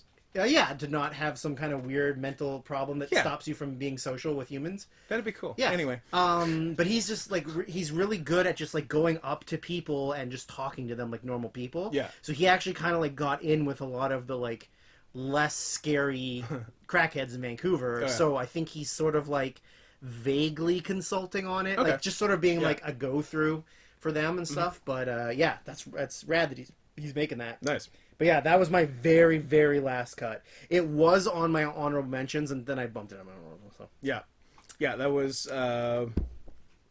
one of the last 3 I didn't want to cut. Yeah, and did. Yeah. So I got 2 more. I got 1 more, and it's 100% on your list because we talked about it in the car. Go ahead. No, because you can tell me your 2, and then I'll embarrass myself in front of a live studio audience. I think both are on your list, but maybe I'm crazy. The Big Sick. We will be talking about that later. A Fantastic Woman. We'll be talking about that later. Yeah. I was sure both are on your list. Listen, but again, two of my last and hardest cuts. Here's the thing. Allow me to explain this to you in words you will understand, you retard. You gotta cut stuff, and there are movies that are cinematic masterpieces, but as a film, you don't enjoy them as much as you want to. Yeah. So I figured there were 2 very beautiful cinematic films in 2017. Oh, and only 2. And only 2. No, but let's be clear. 2 that are there were at, 2 like, good-looking movies in 2017. the peak of like creativity and having the highest end technology and just being able to do literally anything you can visually imagine. Yeah. And one of them I enjoyed more than the other one, so I cut. So one made it, one made it, one got cut. So I had to cut Blade Runner 2040. Okay, it sounded like you might be cutting it. So, yeah, I didn't. And it's not because I don't think it's a really good movie. I just don't think I liked it as much as I did. Okay. But it is probably the greatest film movie of all time. So, like, what do I even know? You know? So what am I even doing? Like, you know, visually stunning to look at, and so like Deakins is amazing. Villeneuve Clean Sweep is dead for Villeneuve Clean Sweep is dead for me, damn shame. But he was there. He tried. He tried his hardest. Yeah, he tried his best. Too bad he came up short. I like I said to you in the car, I think Harrison Ford kind of sucks as an actor now because he doesn't give a shit. Again, someone hasn't seen Call of the Wild. I've not seen Call of the Wild, but that's because I refuse to believe that a CGI dog can be a lead actor. You don't think 89-year-old Harrison Ford acting against a tennis ball isn't going to be good? Apparently not. Apparently it is. But yeah, I mean, they killed off Batista way too early. That lost me immediately. I feel like that's mostly what you're voting against. They killed him 10 minutes into the movie. How quickly they killed Dave out. Batista. Yeah, and like the thing is, I don't know that I really like original Blade Runner that much. I like it because it's beautiful and it's really cool. I think this is a better movie than original Blade Runner. Yeah, great. Yeah. Like I don't have that nostalgia for Blade Runner, so even this, like, you know, and even watching the trailer for Dune, just looks like Blade Runner to me. It does. You're just doing the same kind of ideas, right? So, like, I don't know. It just felt like if I'm going purely off of movies I liked, there's other movies that I liked more than Blade Runner, regardless of Blade Runner being like a a masterpiece of cinema. It's not the best movie I saw of that year. That's okay. But I do regret not having it on my list because I feel like you're supposed to have it on your list, you know? You're supposed to, which is why I do. It's like doing I follow the rules. It's like doing whatever year Citizen Kane comes out.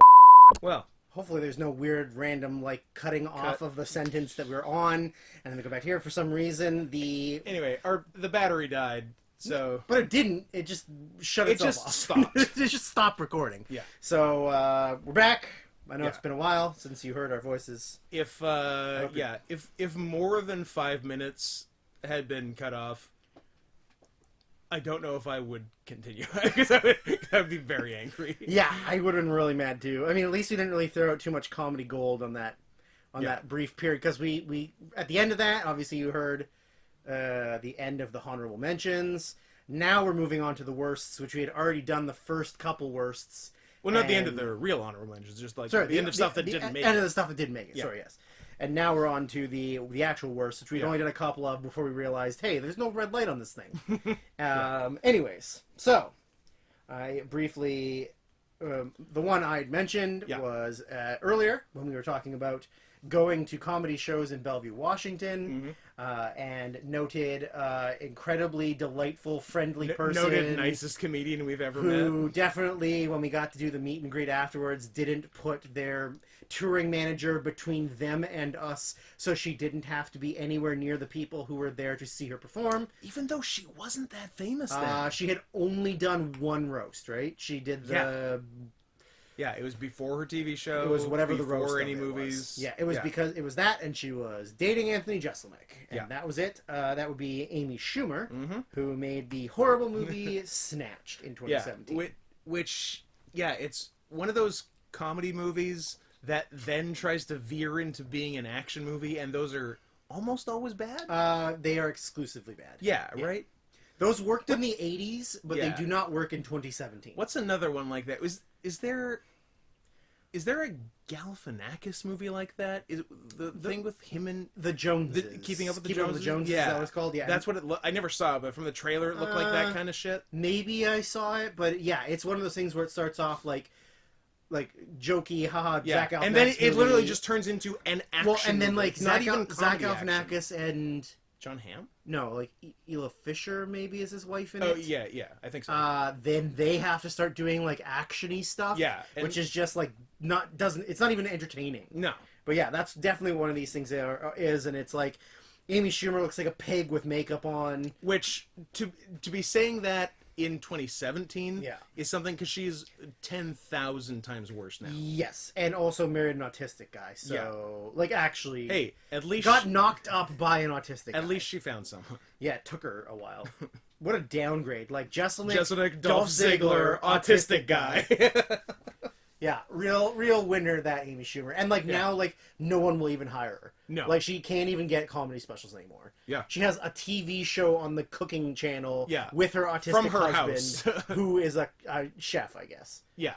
An autistic chef. Autistic chef. Actually, all chefs are kind of How many autistic. times have we said autistic? Like 6 or 7? A couple. Have we mentioned... Now I just feel like I'm a Boston guy saying artistic. Have we mentioned that her husband's autistic yet? I don't know if we have. So No. to be safe, her husband's autistic. Anyways, it sucks. Is their baby autistic? Is he half autistic? Oh. Is he half autistic on his father's side and half a bitch on his mother's side? Yes. Yeah. What do you got? The Book of Henry is what I've got. I forgot the book. Which I offer as a counterpoint to you. One of the silliest movies ever made. And when I watched it, the people I was watching it with, we all agreed, even as it was happening, it wasn't even like it was a during movie discussion, which also shows how riveting the movie was. Like, if it had been done as a dark comedy instead of just a straight ahead earnest drama, it would have been A, actually funny, and B, pretty good. Yeah. But the fact that the whole movie is dead, spoilers, dead fucking Henry, dead ass Henry, although he does come back to be defended by his dad, Chris Evans, in Apple Limited Series Defending Jacob. Cool. Cool. Is the brother Jacob Tremblay? Or am I Of making course that it up? is. Ugh. Of fucking course it is. All right. Because it's a movie with a kid in it. Oh god, I hate Jacob Tremblay. I hate him so much. Do you know that Jacob Tremblay has been in more movies than me? It's ridiculous. You've been in one. I've been in one movie and one short. It was the short on a couch with a Steadicam. It was a short bus. And short bus. Okay. Anyways. Yeah, and the whole thing is dead-ass Henry guiding his retarded mother and little brother from beyond the grave to murder Dean Norris. And, like, very specifically. So specific. Like, he's gonna leave the house in 5 Yeah. seconds from when you are reading this note. Please. Even though I died 7 weeks it ago. might not seem like you have enough time, but if you take 3 even steps though, left even right though now... it really, if you don't think about it, it seems like we're just having a live conversation. I remember I have been dead for some time at this point. And it's because Dean Norris is supposedly raping I believe he's his niece? raping his stepdaughter or whatever. Something, but like A it's, girl but in it's his not house. really proven. I think he was. Was I think he's actually bad. Yeah. Bad, yes, but like I don't think he's actually. I think they puss out on killing him though. Yes, Yeah. I feel like they teach him his lesson. Yeah. Hey, knock it Rapist! off. Hey, pedophile, cut it out. Yeah, they let him off with a warning.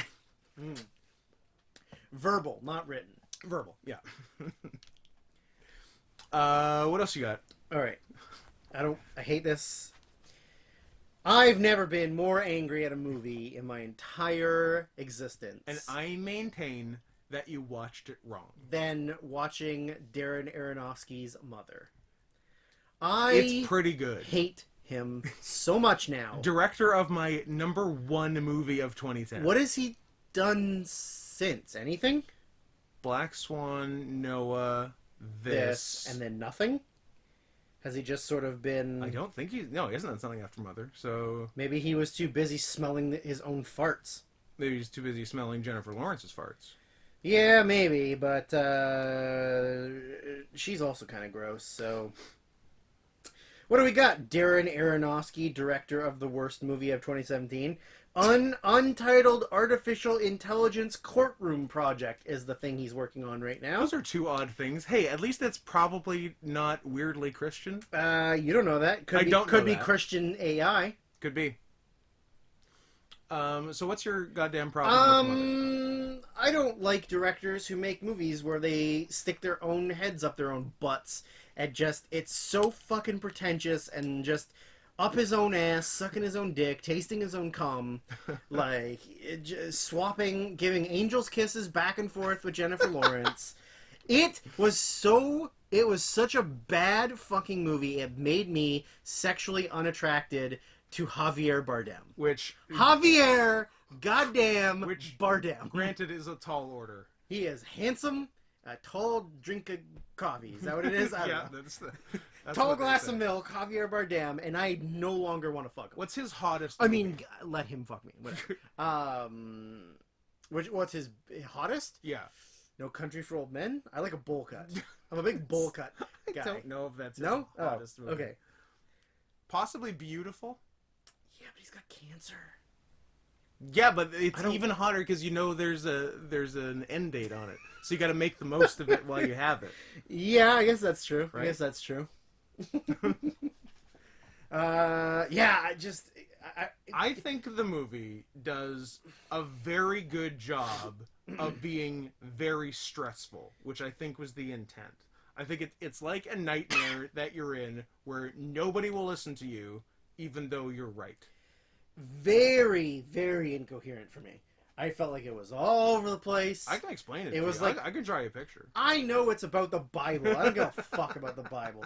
I don't get what his weird obsession with doing Christian stuff was, but he made Noah have like rock monsters, which I guess is a thing. It's not. Oh. That's a thing. I thought it was too. I'm like, wait, does the Bible have rock monsters in it? Should I read the Bible? And then someone's like, no. No, you should not. It doesn't. Also, I like that rock monsters is the selling point to you to read the Bible. Not like, hey, is there a bunch of like rape and sodomy in the Bible? Is there a bunch of weird stuff? I can get rape and sodomy anywhere. There are less rock monsters available than rape and sodomy. Rock monsters to you is Rock a real monster. Mila Jovovich to the rest of the world. Yes. Oh, Mila Jovovich is in this? I have to see it. Gotta see Big it. selling point. Yeah, we're talking about how Mila Jovovich gets her name above the title in movies, mostly because her husband directs all of those movies. Yeah, and like, how is that a selling point Yeah. for anyone? Oh, it's a Jovovich joint. Oh, it's directed by Paul W.S. Anderson and Mila Jovovich. Oh, it's is directed in it? by Paul Anderson, my favorite director. Yeah, director of The Master and The Master 2 Yep. and The Master 3 and The Master 4 Master of Disguise. and The Master 3D. Master and Commander. Master the Vader Far and Side Commander. of the World. Yep, Yep. that is correct. One of very few movies I have fallen asleep during in the afternoon when I wasn't tired. Nice, nice. Kelly Summers and I, when we saw this movie, sat through the credits in silence, sat there for 5 minutes after everyone else had left the theater, and without communicating to one another, grabbed each other by the collar of the shirt, pulled each other in, and said, I am so fucking angry right now. And then we didn't talk the whole car ride home. I think you both watched it Because wrong. we were so angry. I think you watched it wrong. I don't know what to say. I think you did a bad job. Uh-huh. What else you got? I have one more. Do you have more than one more? I got one more. It's probably the same It's one. the same one? Absolutely. Is it the emotion movie? Of course it's the Absolutely. emotion Your cash in. My cash in. I couldn't have done a better job. No, you could not have. What an absolute bummer of a movie. Ugh, just sucked. no jokes. No jokes. No jokes. No. I don't know who it's for. It wasn't for kids. Why was it made? They're making a second They're one. They will make 3 more. Like, they're gonna non-stop make emoji movies. Then there's gonna be a Netflix like TV series of it. I am and looking forward to the there's gonna be Netflix Christmas series. specials, and there's gonna be Halloween specials. It's the new Minions. Absolutely, it's the new Minions. It's like Excellent. There was not a single moment where we were kind of like, "Ha, okay, yeah, that was." There was nothing. There was no jokes. No, it was bad. And like, oh, haha, Even Hubie Halloween had a couple. it had a couple. It's a landslide. Well, yeah. First of all, just Lavelle Crawford existing was one, but like the fact that every woman was dressed as Harley Quinn for Halloween. That was pretty good. That's a funny joke. Pretty funny. Yeah. Even the little kid. Yeah. That was really funny. Yeah. Yeah. But like this emoji movie, like had nothing. There was no. There was no jokes for kids. It was miserable. There was no jokes for adults. It was a miserable movie. Yeah. It was the perfect choice, though. Yeah. It was the perfect storm. No regrets. Yeah, those are that is a really fucking bad movie. Yeah.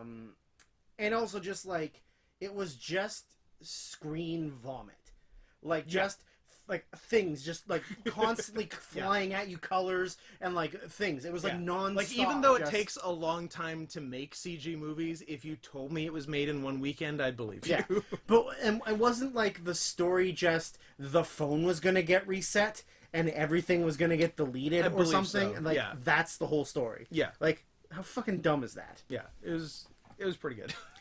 Well, enough of the bad stuff. Let's get to the good stuff. The favorites, the number 11s, the honorable mentions. That whole thing. Well, let me do the one that you think is on my list. That I know is not on your list because you already said it. Oh. Baby Driver. Ah. Yeah. Oddly, I think my only Edgar Wright movie on here of the decade. Although that would not be the case. That is literally only one of 2 movies. 3 movies. Yeah. Scott Pilgrim didn't make it. The World's End did not make it. And this one... Well, this one made this, but not sort of the top 10. Shaun of the Dead and Hot Fuzz, I think, would both be in top 10s. I agree. Of those years, for sure. Absolutely. What's that? 2004 and 2007? I believe so. Yeah. I believe in a thing called love. No, that's not okay. Yeah, I really like this movie. Ansel Elgort, cool guy. Yep. Hasn't real cool guy. Hasn't done anything wrong. The use of music in it is great, and the way it actually like relates to the main character. John Hamm's in it, and he is handsome, funny, talented, and handsome, I believe. The 4 things you need. Checks the 4 boxes. Also, you're a big Kevin Spacey fan, so... Also, Kevin Spacey. Man, that movie can't miss. Can't stop getting it wet. Absolutely not. Spacey's really good in it. He is actually really good in it. Yeah. He's a great bad guy. Yeah.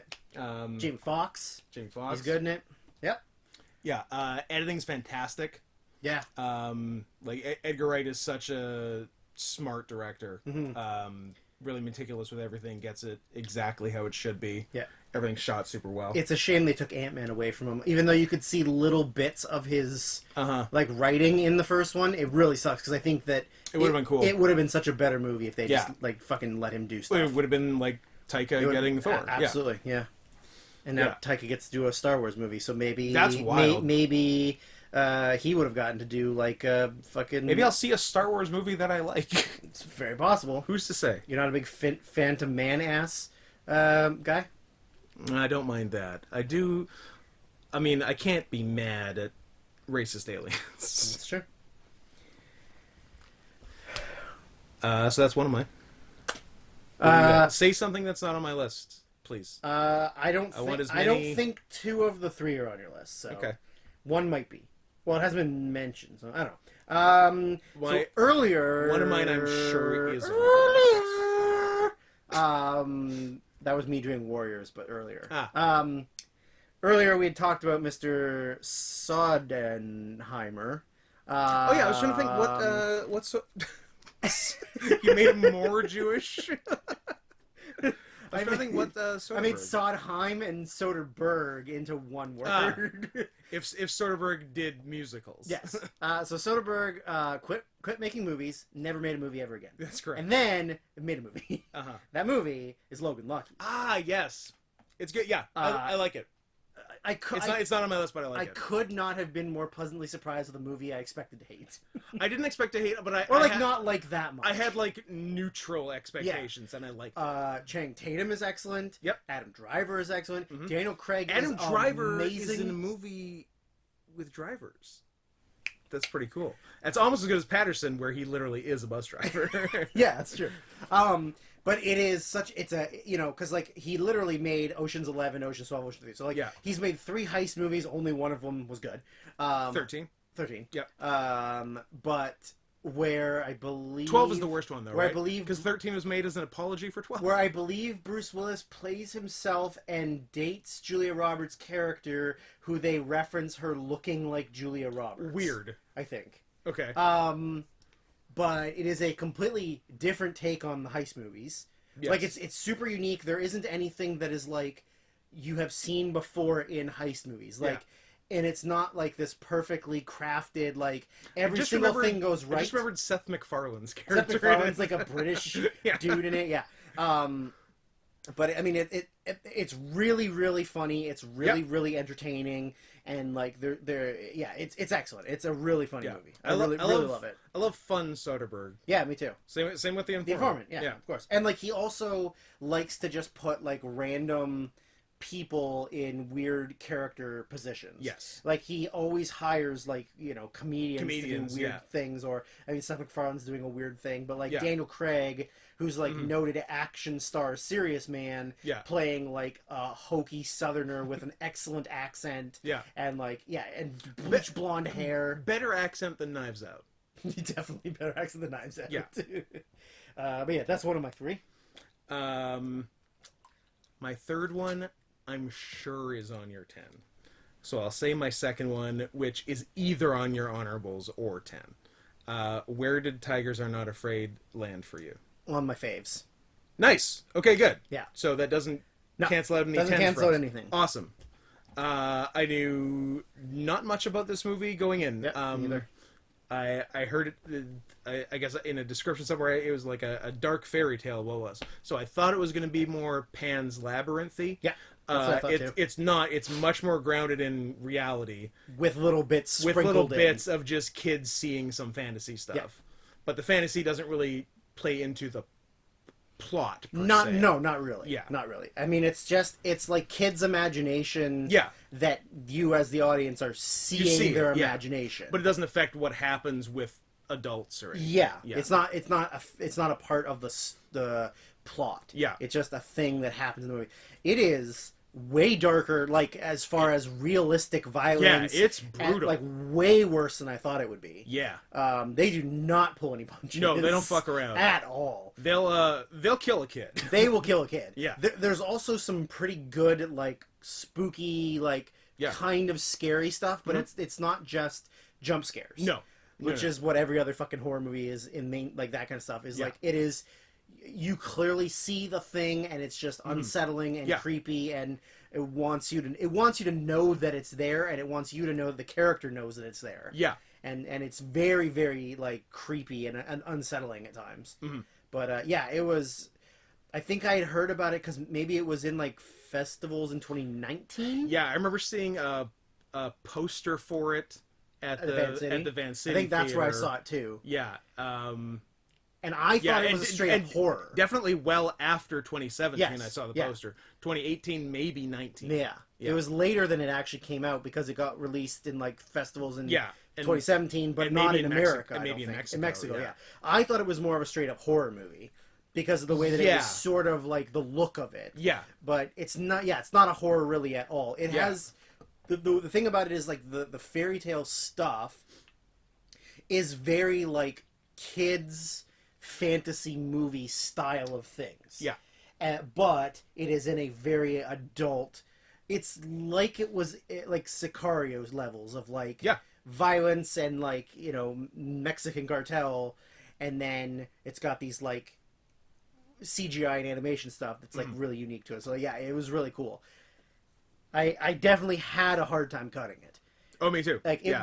it was on my list, and then it got bumped out of my list. Well, I very much could have, and like not even felt guilty about it, done number 10 for almost every year a movie with a tiger in it. that is true. Which I considered, but it seemed a little too cute.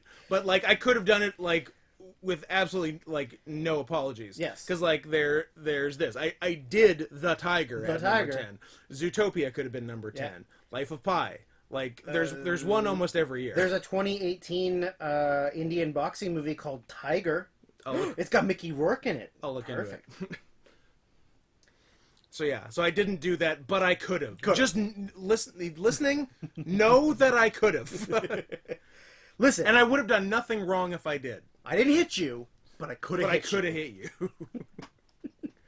That's cool. I'm glad that was that means we have a little bit more common ground on the main Yeah. the main show. I'm almost sure my third one is on your main. I'm 100% sure my third one's not on yours. I don't know. Okay. If I suggested it to you. I don't. I'm gonna assume you didn't watch it. Yeah, I haven't watched it. Interesting. Okay. I fucking love when a certain director tries. There's a director who this is his 100th movie. Oh, Miike. Miike. I haven't seen it. Okay. Yeah. I didn't think it was. It's not really in your wheelhouse necessarily. So when Miike So this is 100th. This is his 100th movie. Nice. When he tries, he's great. Fucking on. He's amazing. par. Yeah. When he's just doing the paycheck, it's not very good. Yeah. This was a try. When he's making live action anime that. This is a live action anime. Oh, is it? Yeah, Okay. it is. But this one he fucking tried. All right. It is Blade of the Immortal, which is, as you can imagine, is an immortal samurai who cannot die.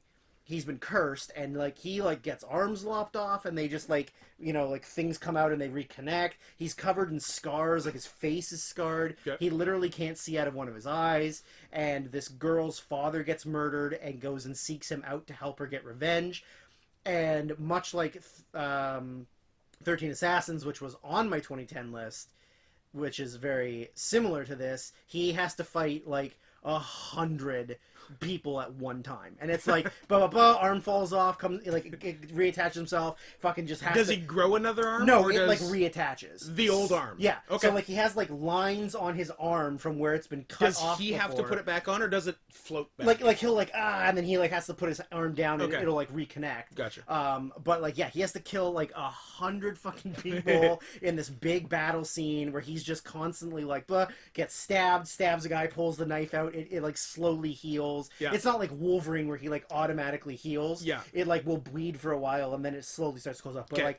it is Miike on point with his nice. I give a shit about the story. I give a shit about the visuals, and I want to make a good movie, not just oh, you're gonna pay me $100 million to make this movie. Done. Yeah. Yeah, it's excellent. It's so fucking good. Awesome. Okay. Yeah, I'll watch that. Yeah, I wanted to put it on my list, but I just didn't think it was as good as the things that are on my list. Yeah, my third one here, I also really wanted to put on my list. I think it would be my number 11 of all of them. Yeah. That or Tigers Are Not Afraid would be my number 11. I'm sure it's on your list, which is disappointing. That's another one we have different, but the rules are the rules. And this is a movie that I liked even more the second time after loving it the first time, even knowing all the twists and where it's going. Get Out. Wow. Yeah. It's on the list. Huh? It's on the list. It'll come up later. Yeah, I assumed. Wow. I'm surprised. I didn't want to. I'm not happy yeah, about no, it. absolutely. Yeah. I mean, again, a incredibly solid year. I mean, and things yeah, have to get cut. This could be number 3 in a week year. Absolutely. Yeah. Yeah. Yeah. Okay. Yeah. Wow. Get Out was fucked by 2017. Yeah. Let me tell you. It was definitely oh, sorry, there's not enough room on that. We're allowed one homer. Yeah. And no Homer. And it was the second homer. Yeah. Is exactly. Wow. Okay. Interesting. Yeah. Interesting. No, I know. 1, 2, 3, 4, 5. We can do 5. We can do 5. We can do 5 of 10. 1, 2, 3, 4, 5. I think we can do 6. Although I feel like I've said 1, 2, 3, 4. I feel like I've 5. said more than 4. You said 5 of my 5 Okay. of 10. So there's one that I didn't mention that you have. That scares me. Did I forget something? No, I don't think you forgot anything. Oh, I know what it is. Don't worry. I know what it is. I'm sure you do. Well, we talked about it before. Yeah. That I had forgotten to watch it. Anyways. I Continue. don't think there's anything on here that you forgot okay. to watch. Well, let's get to the good stuff. Let's get to the list. Let's do it. What are we at? Oh, I'm scared to touch this now. Don't touch it. Don't look at it. Oh, that was fine. Yeah. Yeah, it only took us half an hour to get through all that stuff. See, we're good. okay. Well, it's time. Shall you want to start? I'll start. You start. I'll start. You start. What do you want to do? I'll start. You want to flip a coin? Let's flip a coin. Decide who calls the coin, and then we'll pay it. Okay. I'll start. Again, my number 10. Even you're still going first, but I'm going to talk about my number 10. My number 10 hasn't been mentioned. I wasn't sure if it would be on your list, but Neither has mine. The fact it hasn't been mentioned makes me think it is on your list. My number 10 also hasn't been mentioned. I wanted this to be... Dude, if we kiss on 10... Wow. I wanted this to be higher. I really did. But it was so hard to move things around, especially because I wanted it to be on... it was one of the ones where, I think I had said 8 are 100% on the list, and then I had to find the last 2. But it just ended up at number 10. It is... Come on. First Reform. Yes! Fuck yes! You kissed me because I said it. Oh my god. Mwah! First Reform. Fuck yes! Awesome. That's great. That bodes that's well so for us. pleasing. That bodes well for us. You know what? If we do 6 more, great. If it's a full kiss party, awesome. But if that's the only one, least we great. got one. I'm very happy about nailing number 10. Well done. The more I'm proud of you. I'm proud of you. The more I watch him, the more I think Ethan Hawke is the greatest actor of our generation. Is my favorite actor. He's so good. Everything he does, he's so good. He puts 100% in. Yeah. He never mails it in. Even in even in sillier he should have been nominated for Best Actor for this. I agree. 100% I agree. The movie is about him. The focus is on his character. Yeah. Everything happens around him. No, he's but it central. is a character driven movie. Because not a lot really happens in the first hour of the movie. Mm-hmm. But then it's it's all on him. But he's a younger priest, or I guess younger, but he's 40 something. But he's a younger priest who moves to the town to take over the what are they? Congression? Is that what it's called? Procession? Whatever. Yeah. Whatever they are. Take over the church and run the church. Take over the small, very old church that he's the one that's been put in charge. Yeah. But he obviously has a dark past, a darker past. But I don't want to give away too much. He's a woman in his congregation comes to him for guidance because her husband seems to be veering toward eco-terrorism. Yes. Yeah. And he also is having a lot of health issues. He's having health issues. He's which he deals with by drinking. By drinking booze and pouring Pepto-Bismol in the booze and then just drinking the two. Which is a type move, and I could see myself doing later in life. I bet you it tastes good, because I kind of like Pepto. I'm not going to lie. I like the taste of Pepto. I like the taste of Dimetapp. Oh. Dimetapp's delicious. Interesting. So you're mixing alcohol with Dimetapp? Well, it's I haven't had Dimetapp in 20 years, but because they don't have the scissorp in it anymore. No. Can you get scissorp in Canada? No. You can't get codeine stuff? There's no codeine. I think you can get over-the-counter stuff, but it's only in the most the sketchiest pharmacies. Yeah, I don't think that your doctor would say, okay, you can have this codeine, and then you just go get it. I think it's hey, if I give you $100, you give me some... Oh, like that. No, I'm sure you can get a prescription. I just don't think you can get a no prescription. Yeah, I don't think so. Yeah. Because we're a better country than America. So. What's so weird is, America, I think you can get over-the-counter codeine syrup. But they don't sell Advil Cold and Sinus. Yeah. Well, because you can make meth from it, can't you? I guess. And that's the whole thing, is they don't want you to make meth. Yeah, it's so weird. But... I'll take scissor over meth any day, by the way. Codeine beats amphetamines. Yeah, of course. I don't want amphetamines. Downers over uppers. I want downers. Downers. I don't want to be happy. I want to have be a mellow. chill Friday. Yeah, I don't want to freak out. I want to eat Percocets and watch First Reformed. Yeah, of course. But yeah, so over the course of him sort of making some discoveries and realizing sort of I guess the truth about a lot of things. Yeah. Realizing how much everything sucks. Everything sucks, and the life that he's kind of living is maybe not what he wants anymore after sort of being awoken to some stuff. Mm-hmm. But yeah, and the ending is incredible. Oh, man. The ending is is so fucking great. Even if you think the first half is slow for your taste, stick around. Yeah, do not give up. Because the ending is worth the price of admission. Yeah, and the director, Paul Schrader. I was looking through to see if it's the best movie he's directed. It's not the best movie he's been involved in. No, because he wrote Taxi Driver, which is crazy. And several other Scorsese movies, too. Yes. I'm going to say it's the second best movie he's directed behind 1982's Cat People. Sure. Not even entirely joking. Yeah, I mean they're not fully cat people. Though. I know. No, the best movie he directed. Autofocus? No, Hardcore. Oh yeah. Yeah, of course. Autofocus is pretty sweet too. Yes, Autofocus is pretty good. But yeah, no, it is a really, really great, like, you know, character driven, actor driven, like, you know, full stretch of the movie. Like, yeah, it's probably Cedric the Entertainer's best movie. Absolutely. I know there's a lot of competition, but Madagascar 3. It's between Escape from Madagascar. Anyways, yeah.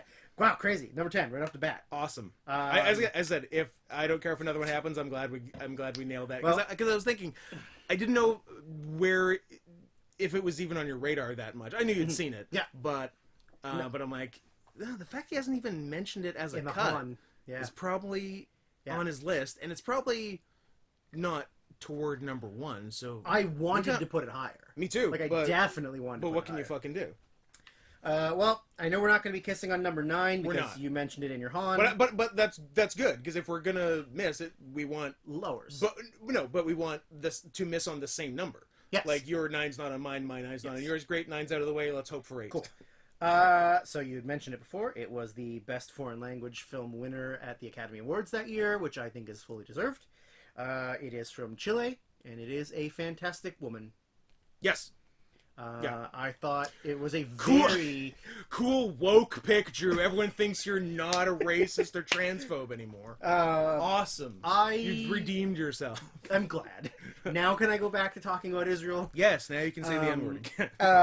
I think it is a very, very beautiful love story. Yeah. And I think it is also between two men. Wow. Jesus. That is actually one of the cruelest things I've ever said. But anyway, the views of Scott Henson the views of Scott Henson are even more reflected by those of Drew Smith.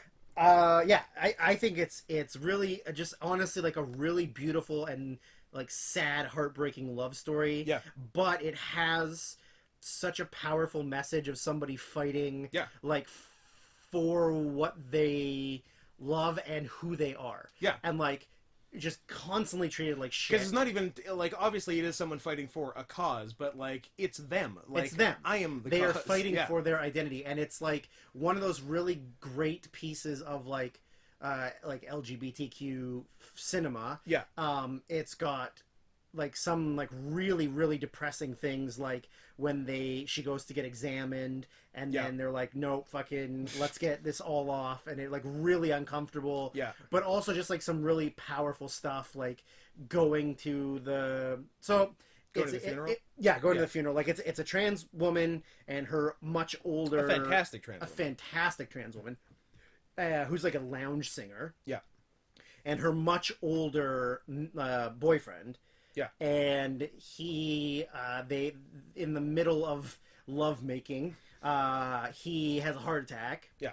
And dies, and then she kind of like, because the family, obviously his family knows about her and like refuses to acknowledge her, wants nothing to do with her, won't let her come to the funeral, like shunned from the funeral, wants her completely out of his life. And it's her fighting for the fact that, like, look, we were together, we love each other, I am his life. Yeah. And they are trying to kick her out. And I think it's just such a beautiful film. Yeah. I also at one point, this was in my top 3. Oh, wow. And then just sort of like kind of watching trailers and thinking about things, it did move down a little bit. But I do think it's like one of the best like international films I've seen. Like it's really well, and there's a little bit of surrealism to it as well. There is, I was gonna say, in addition to just all like the story, acting, message, blah blah, it's very well shot and some great artistic choices. Yeah, really, really cool.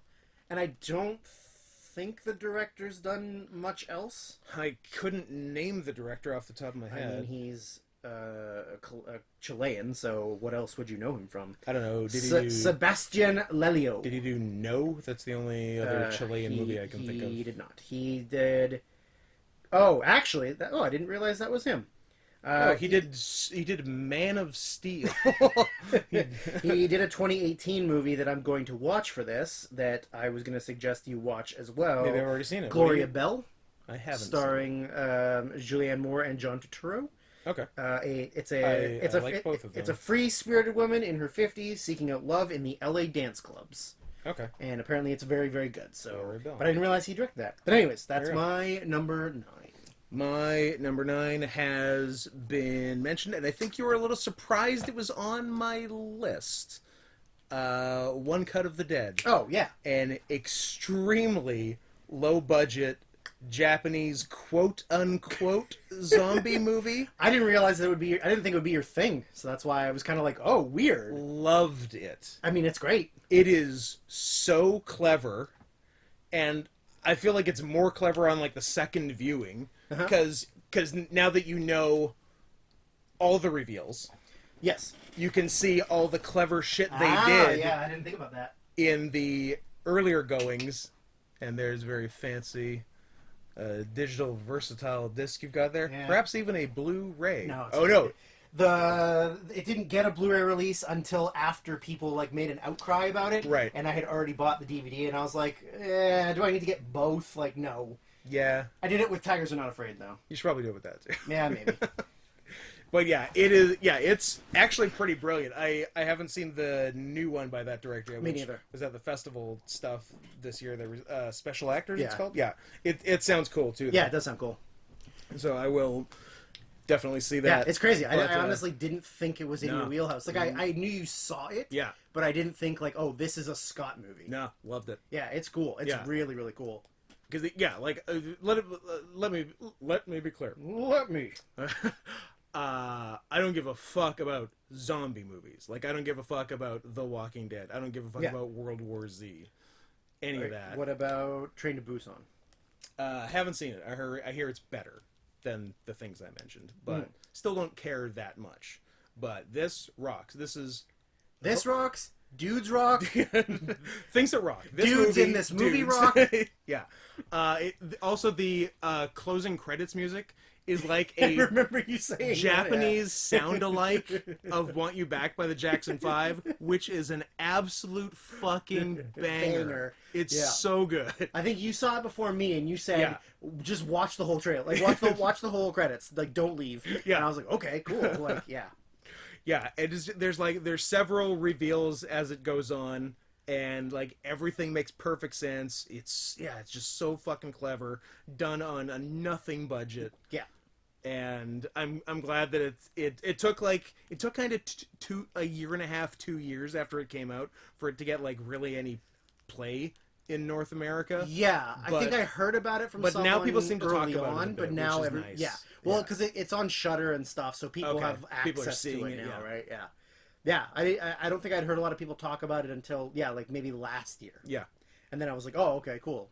Yeah, it's oh wow, really that's good. crazy. I'm glad it's on your list because it's really good. Yeah. My number 8 has been mentioned. Mine has not. Oh, that's not good. I feared my number 8 is higher on your list, which I'm sure it is. Maybe. It is a wonderfully written and starred in film by one Kumail Nanjiani. Mm-hmm. It is The Big Sick. Yeah, I figured this would be on your list. I really like it. I know you love it though. I absolutely love it. Yeah. I can every time I watch it, I still laugh the whole time. Like even though I know the jokes and like the everything that happens in that movie just makes me like chuckle to myself because like I mean obviously Kumail is a great comedian. He's really funny. It's based on his real life, so a lot of it is like the real things that happen to him. So he has like a specific like outlook of how the things would happen, so he can write them in a style that work well for the movie. But like the supporting cast is incredible. His family in the movie is really funny. Yeah. Every time I watch it, it makes me furious that my mom has never once brought home attractive Pakistani women for me. Furious at my mom for that. Ray Romano in Mom, it is why won't you arrange marriage me? to an attractive Pakistani woman. Yeah. Ray Romano Romano's is great. fucking hilarious in that movie. Dabra. So good. Does he say that in the movie? No. Dabra. The 9/11 joke is like one of the best jokes I've heard in a movie. Like, we laughed so goddamn hard when we heard it. Yeah. Like, yeah. I mean, just everything. And like, it's sad at times, and like I think it's a really, really great movie. We lost 17 of our best men. So good. Oh, yeah, no, I just love it. I think it's so fun. Yeah, no, it's really good. And a pretty great first feature for her. Yeah. I mean, I don't know that you're going to be able to make another one because it's your life. Because it's so personal and But it has given him tons of opportunity. Sure. I mean, he's in a fucking Marvel movie. Yeah, now he's incredibly jacked. Yeah, like he could kick all of our He's asses. on so many steroids. Mm. Well, I mean, he also like works out with Batista. Yeah, and... but he also, again, let me be clear, he is on steroids. Of course he is. It's not illegal to do them for movies. No. It's only illegal, wink, wink, to do them in wrestling. Wink, wink. If you're not a main eventer. Yeah, of course. Or if you're Jinder Mahal, because they're trying to get into the India market. Sure. What is your number 8, sir? My number 8 is a movie that is higher on your list. Yeah. I'm curious where though. If it's like number 7, I'm gonna slap you. Okay. I mean, that's happened to us all the fucking time. And it probably will more as we go on. What do you think about Loveless? It'll come up later. It'll come up later.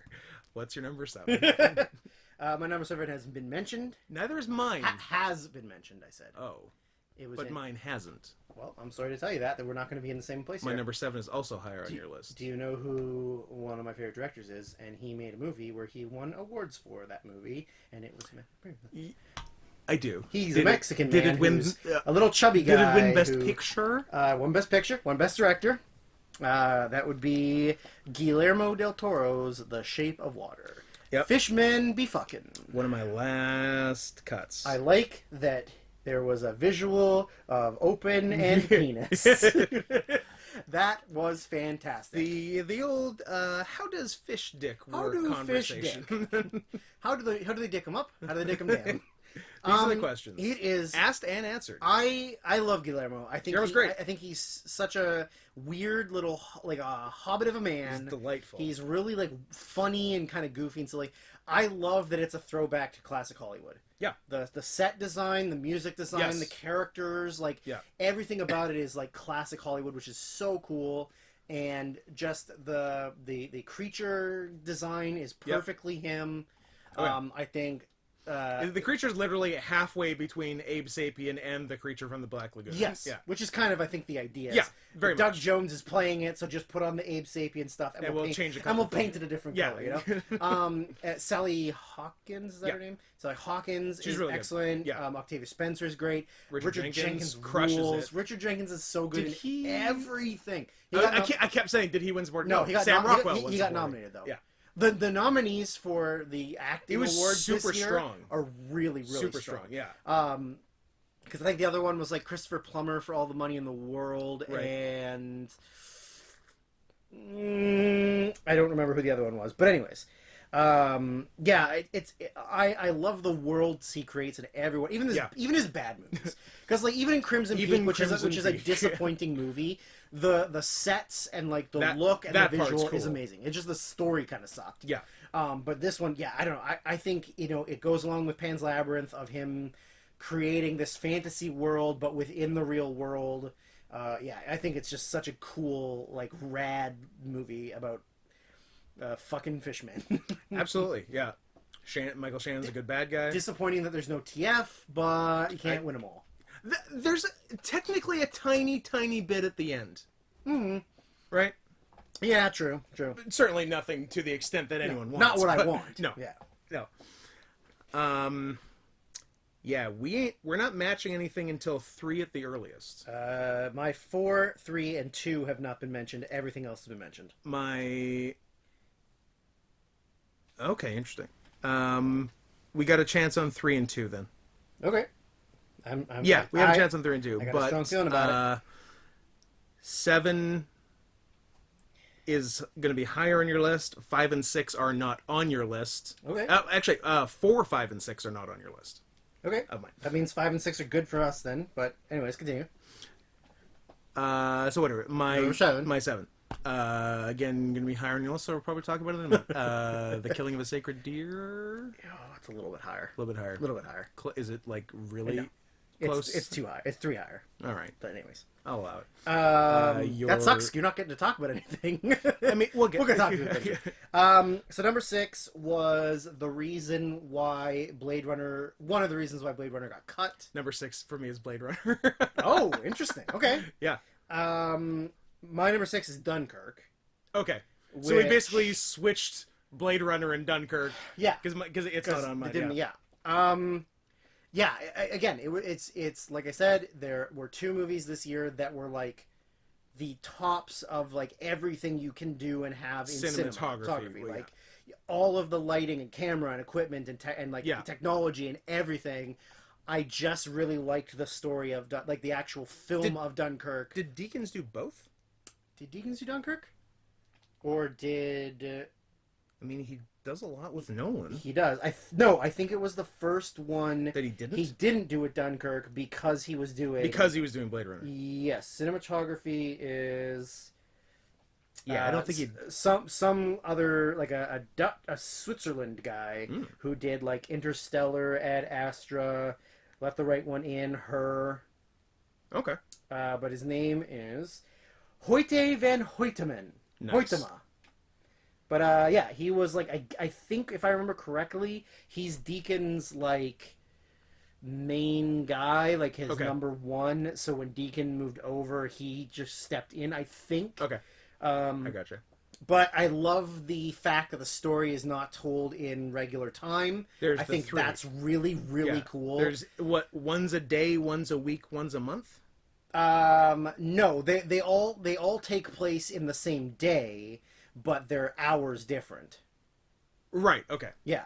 So the Tom Hardy thing is happening before the Mark Rylance part, which is happening before the Kenneth Branagh part. And then they all sort of eventually kind of come closer to each other.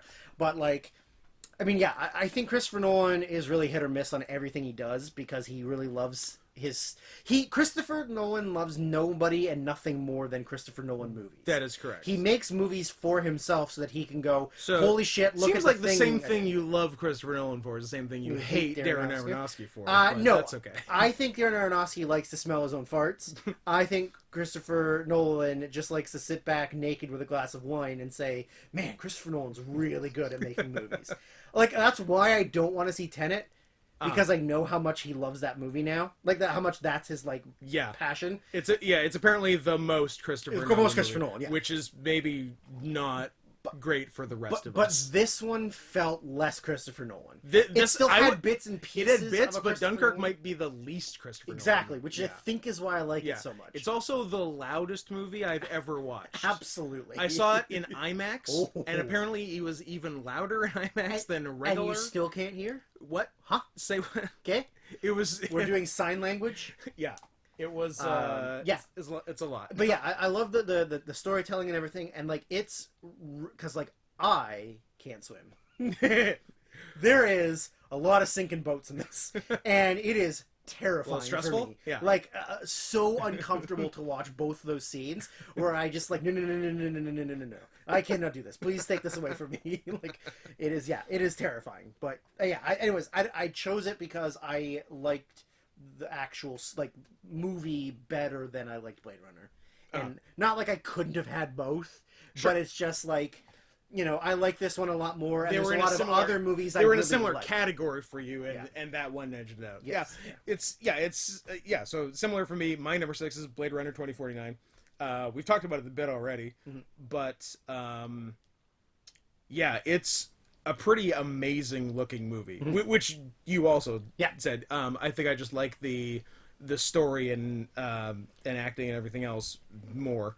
And you were fine with the amount of Dave Bautista screen time, so I was less angry for what they did with Dave Bautista than you were. Fair. I think it's over 2.5 hours, and it didn't feel like that at all. I thought it moved very well and was very well paced. 244. 244, yeah, 2.75 hours, and it never felt like a drag. So I really appreciated that, actually, because going in I knew it was 244. I'm like, I mean, this is probably going to be cool, but that's a lot of movie. Oh, yeah, I forgot Jared Leto's in it. Jared Leto, isn't it? Semi-prominently. What a guy. I believe he plays the Joker. He does. And they cut him out of most of the movie. Yeah, and it made no difference. Yeah. But, yes, similar... I don't want to talk about plot too much, but... I think at this point, if most people haven't seen Blade Runner, they're probably not seeing Blade Runner. It was, like, the biggest movie. Yeah, but I feel like for how big a movie it was, I don't remember it getting a lot of, like, marketing behind it. I remember seeing a lot of trailers for it. I guess, yeah. But as far as, like, blockbuster movies, I don't think it had, like, even what, like, a Transformers gets behind it. Yeah, that's true. I guess also depends on the studio that puts it out, right? Yeah. Like, if they don't have that much faith in it, then they're not going to put out, millions and millions and millions of dollars. But they're like, oh, fucking anyone will see Transformers, so, like, fucking let's put the money out. Yeah, go nuts. Yeah, that's true. But yeah, I like the gauze. I like his hologram prostitute. Yeah, she's pretty hot. She's pretty hot. Yeah. And yeah, there's really nothing I didn't like. And visually, the number one thing is visuals in this. It is beautiful. And there's so many different set pieces. Yeah. And each one is so interesting and well put together. Yeah. And it's everything is a different technique and a different, like, visual look. It's not just like one solid thing they do the whole movie with little changes. It's like, this is the setup of the city. This is the setup of the desert. This is and it's like everything's completely different. Yeah. And for as cool and groundbreaking as original Blade Runner is, I do think this is overall a better movie than original Blade Runner. Right. Even the good cut of it, which is I don't know. There's 17. There's legitimately 6 cuts, I think. Yeah. Yeah. I think I've seen what's supposed to be the best one. I don't know if it's the final cut or... No, it's like the ultimate cut or something, yeah. The one where he kisses a unicorn at the end of it. Yeah. So my number 5 has been mentioned. Mine hasn't, but it's not on your list. Okay, well, it was on the fave for you. Get Out. So this is Jordan Peele's Get Out. Yeah. I feel bad about Aporia, believe me. Yeah, I know. I mean, at least it's on your faves. I'll put it on once they give Key an Oscar too. Once Key and Peele are Oscar winners, then I will retroactively. Well, maybe would you allow or accept it if Key was the voice in an animated feature that won? I want him to have a statue. Him personally? He needs a statue. That's disappointing. Because I was going to say, I bet you he's in... No, he's probably not in anything. I couldn't even tell you the things. I don't think Keegan-Michael Key What are is the an things he's in? Oscar-winning Name movie. me a movie. He's in Rick and Morty. Does that count? I think so. I think that won the Oscar. Playing with Fire with John Cena. That's what he won it for. That's the one. Yeah. Anyway. I know someone who watched that whole movie on purpose. Really? Yeah. Santino. Because he's gay for John Cena? I don't think so. I think he's just unrelated gay and also stupid. Yeah, that's fair. Yeah, so Jordan Peele's Get Out, I think, was the... Not like I didn't think it would be good. I just didn't think it would blow my mind as much as it did. This good. Yeah. Yeah. Like... Now, this, even more so than The Big Sick, this is a hell of a directorial debut. Yeah. A comedian who was on Mad TV. Yeah. Back when Mad TV was bad. Yeah. In the worst years of Mad TV. Then goes on to make his own comedy sketch show with his friend. That is excellent. Which rocks, yeah. And then makes one of the most, like, fucked up horror movies of all time. And wins the Oscar for screenplay. Yes. Yeah. But, I mean, look, I feel like most people have seen Get Out at this point. Yeah. Like, it was a pretty big cultural phenomenon. Oh, no, it was big. Like, I agree. It's got layers upon layers upon layers. Yeah. Every time you watch it, there are little tiny things that you can notice that you didn't see before. You know, like even like simple things that might not seem like something to you, and you watch the movie, then you go online and read, and people have found hundreds of little bits and pieces that, like, whether he's put them in there on purpose, which most of them are, there are also little things that, like, afterwards people have come out and said, like, you know, like, oh, what about this? And then he goes, yeah, that's it. Right? Yeah, there's some, like, real small things that might or might not, but there's definitely a lot of things that are 100% intentional. Like the Fruit Loops thing, blew my mind. The Fruit Loops. When I heard that, I was like, beautiful. What? Like, you're making things up. And then I watched and was like, wow. Yeah. Did not even think about that. Yeah. But like the cast is incredible. For those who are going to watch it for the first time or another time, with the Fruit Loops, keep an eye out for separating the whites from the colors. Yeah. With the Fruit Loops. It's pretty insane. Yeah. The cast is incredible. Kathleen Keener's really great.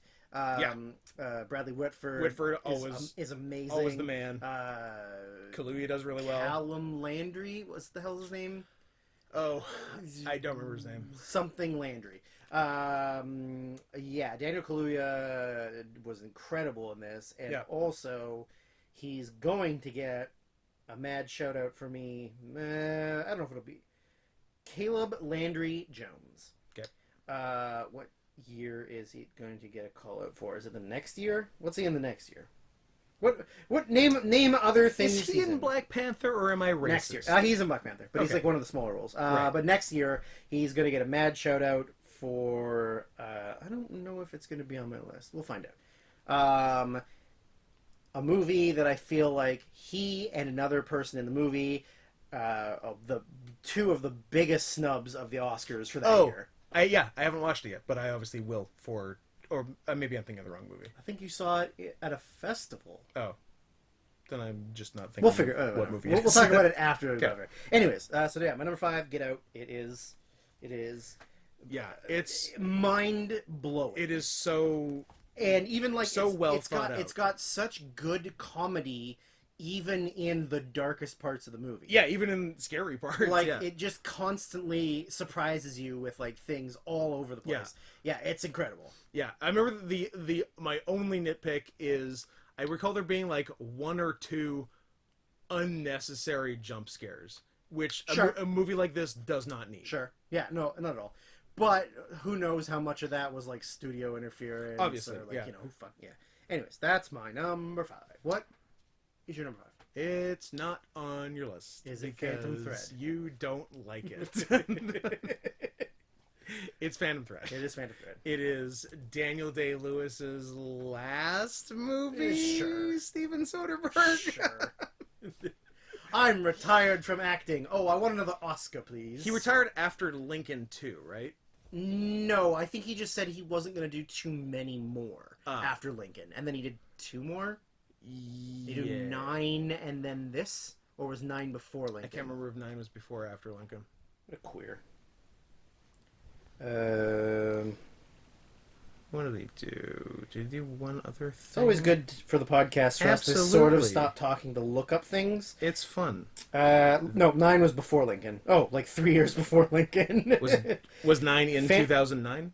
Yes. Nice. Phantom Thread in 2017. Then he did For the Hungry Boy, it's short in 2018. It's literally a deleted scene from Phantom Thread. Oh, is it really? Yeah. Oh, okay. And that's it. Yeah, he's got nothing else on the go, so maybe he is actually released. He's committed so far, so good for him. His performance is awesome. It is the perfect kind of Daniel Day-Lewis. He's actually a very similar character to Daniel Plainview in There Will Be Blood. Yeah, less aggressive. Yeah, in that he's a like high-functioning autistic monster. Yes. Right? Yeah, definitely. Less physically violent and more abusively violent. And more a catty bitch. Absolutely. But is that why you like this so much? Because he's you? True. Why is it? You need to ask? All right, true. I mean, he's pretty great. And also his bitch sister is awesome. Leslie Manville? Yes. Yeah. She's really good. I think she was nominated, which I was a little surprised. surprised. Nominated for Best Supporting President of the United States of America. I think she was nominated for Best Supporting Actress. I was like surprised and like pleasantly surprised because I didn't think it would get that kind of recognition, but I was glad it did because she's very good in it. And You're correct, sir. Yeah. But she didn't win, so who gives a fuck? She didn't win. I think it is the best score of the year. Johnny Greenwood's like score, soundtrack, whatever, is so good. I'm gonna fight you on that. You think there's better? Yeah, I think one of the movies that's higher on my list has a really good score, but whatever. Eat my dick. Eat my dick! The other one in contention would be my number 2. Oh, well, maybe it's that one then. Is the one you're thinking of your number 2? Well, we'll get to that. Okay. Okay. What else do I need to say about this that proves you're wrong and probably racist?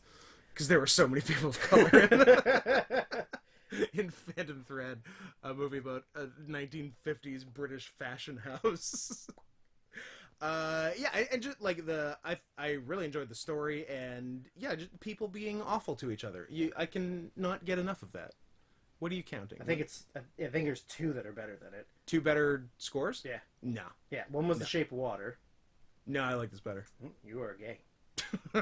Well, I guess I'm gay. I've been hoisted on my own petard. Are you done with your Phantom Thread business? Yeah, it's great. Paul Thomas Anderson, one of, if not my favorite director. Well, speaking of one of my favorite directors, my number 4. Number 4 is also one of my favorite directors, but it's not the same movie as you. Because mine's already been mentioned. Mine's already been mentioned too. There you go. All right. Mine is Killing of a Sacred Deer. My number 7. Yes.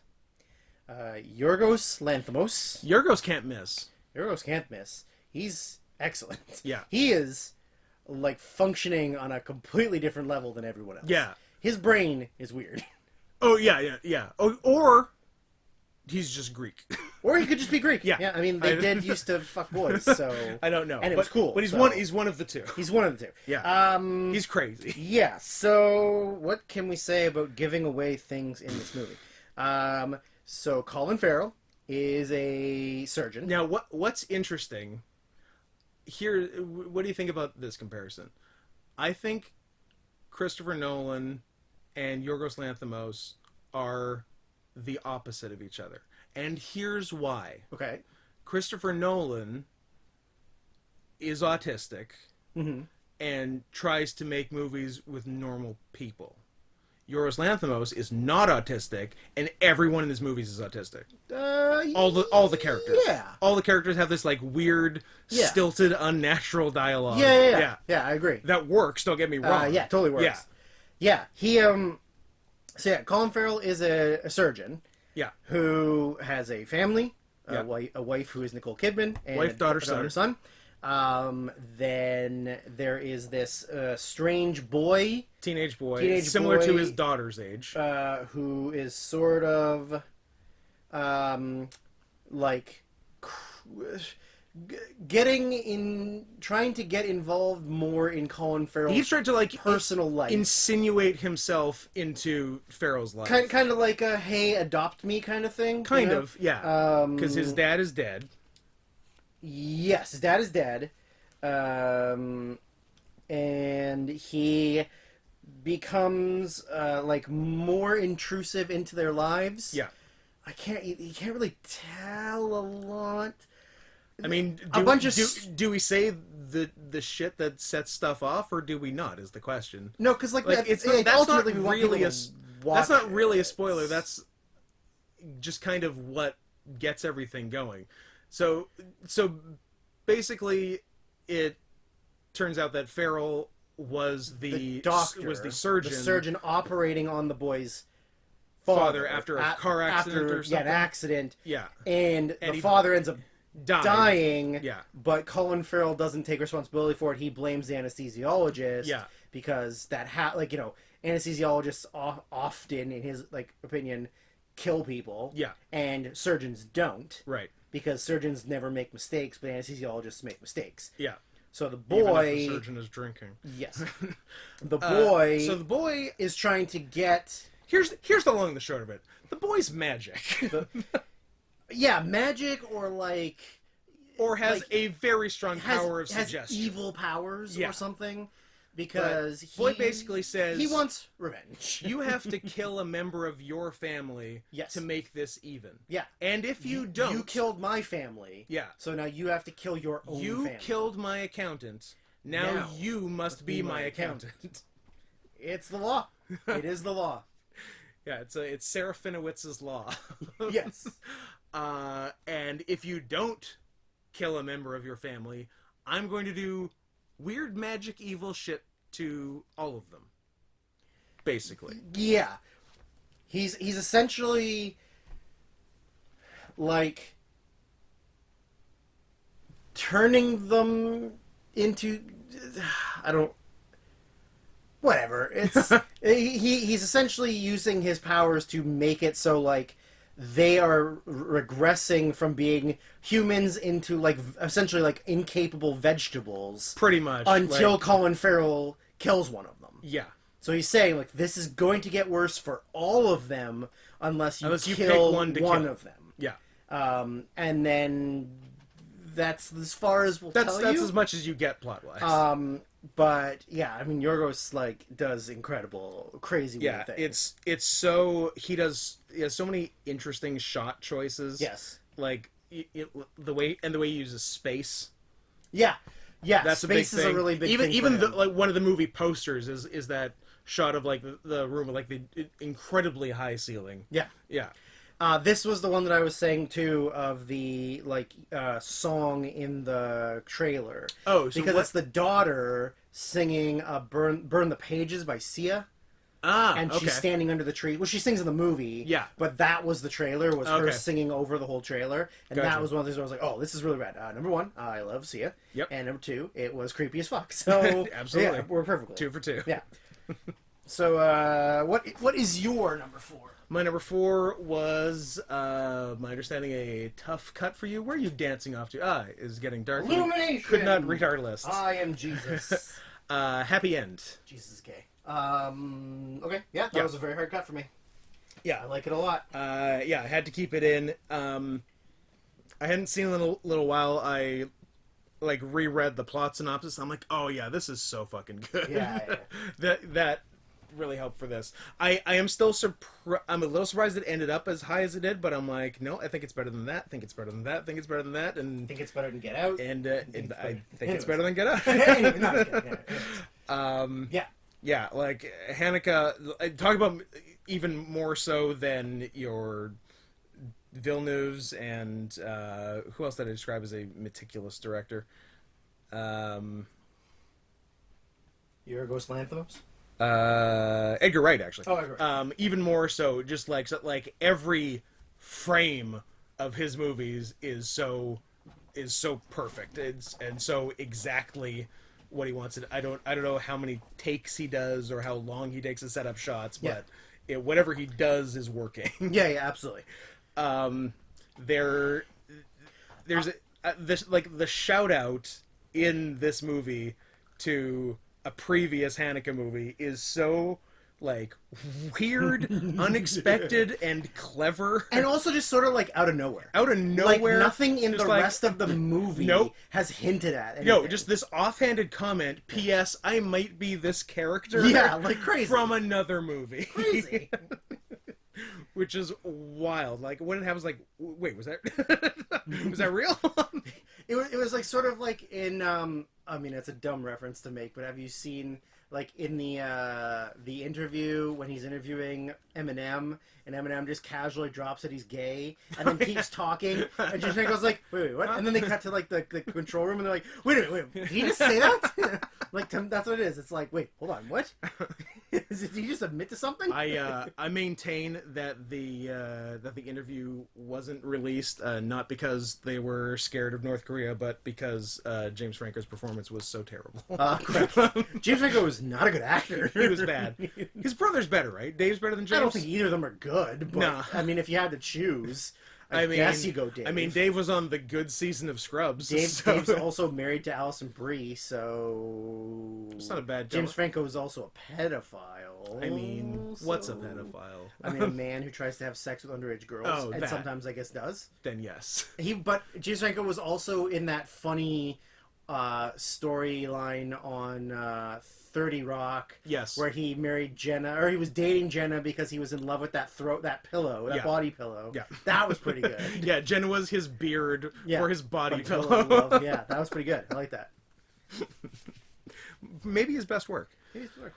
But yeah, a lot of murder and suicide in the movie. I liked the family dynamic a lot. Family dynamic was great. Just a bunch of rich French assholes. Yeah, and like they all killing each other, killing themselves. Don't get along, but they do get along. Like it's weird. Yeah, it's really layered. Yeah, everything like most Haneke stuff.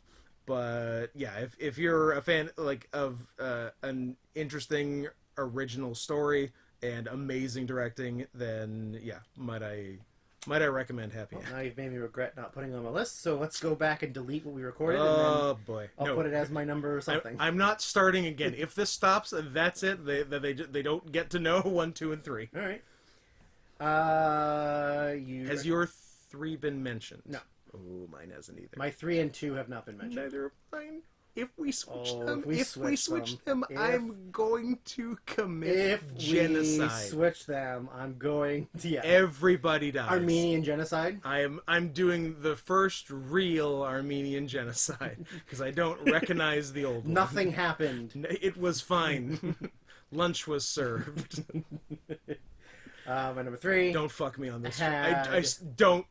Look me in the eye. Don't fuck me on this. Well, my number 1 has been said. Mine hasn't. So 1, 2, and 3 of mine have not been said. We could be flipping and flopping like we did last time. Look, just match 3 and 2 with number me 3 and fuck off. Had the Academy Award winner for Best Actress and Best Supporting Actor. Yeah. That would be 3 Billboards Outside Ebbing, Missouri. Did you just make it number 3 because it has 3 in the title? Oh, yes. It's my number 1. Fuck you. I know. I wanted to, but there's something I love more. Better fucking match on 2. Well, my number 2 is a film directed by brothers. That's my number 3. God damn it.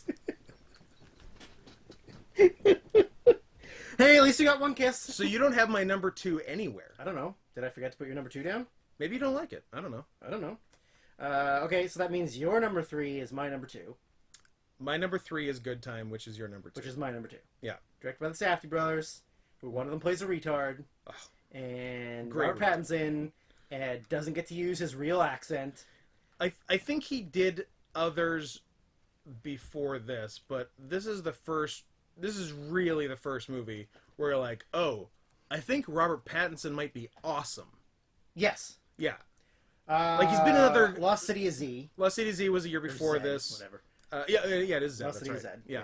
And I think, some other stuff where he was good, but this one he's amazing. He's so good. So good. So, like, he's like the weird, the good kind of method. Like, he's not the weird kind of method. No. Where it's just like, do you want a vocal coach? And nah, I'm just gonna learn it on my own. It's cool. No, I'm just gonna pick up Jersey trash by myself. He's like, I'm just gonna talk like this. Yeah. Don't worry about me. I'm cool.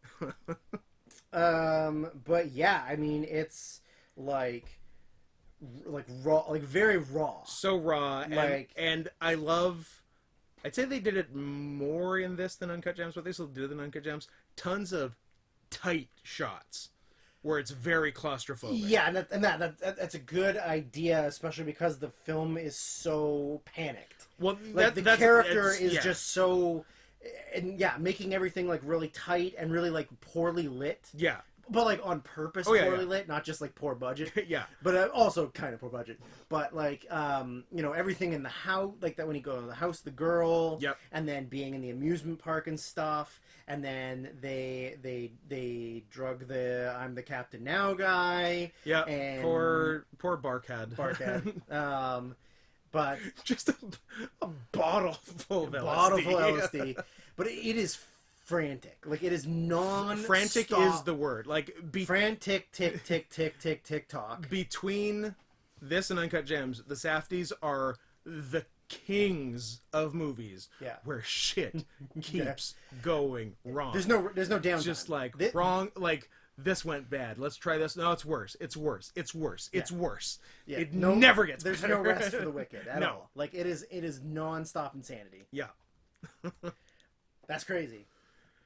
Yeah. I can't believe we did it again. I can't believe we did it 2 years in a row. God damn it. Actually, maybe 3 years in a row. Probably.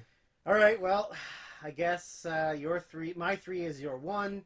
Your 2 hasn't been mentioned. No. My 1, which is very interesting, has been mentioned, but was much lower for you. So your 3 is 3 Billboards, so we'll talk about that in a sec. Yes. My 3 is Good Time. My number 1. Your 2 is Good Time. My 2 is Good Time. So my number 1. So my number 2, because is my number 2 the only one we need to talk about until number? Yes. So, Billboard is your 1. Yeah. Good Time's your 3. Yes. So your 2 and my 1, and then we can do 3 Billboards. Okay. My number 2, which I guess isn't on your list, is Call Me by Your Name. Oh yeah, it's on my Hans. Okay. I just forgot to say it. All right. Yeah, another director I fucking love, Luca Guadagnino. Yeah. His movies look Italians are weird. look so beautiful. I think I like Italians because between him and the youth guy, Paolo Sorrentino. Man, What about the Great Beauty guy?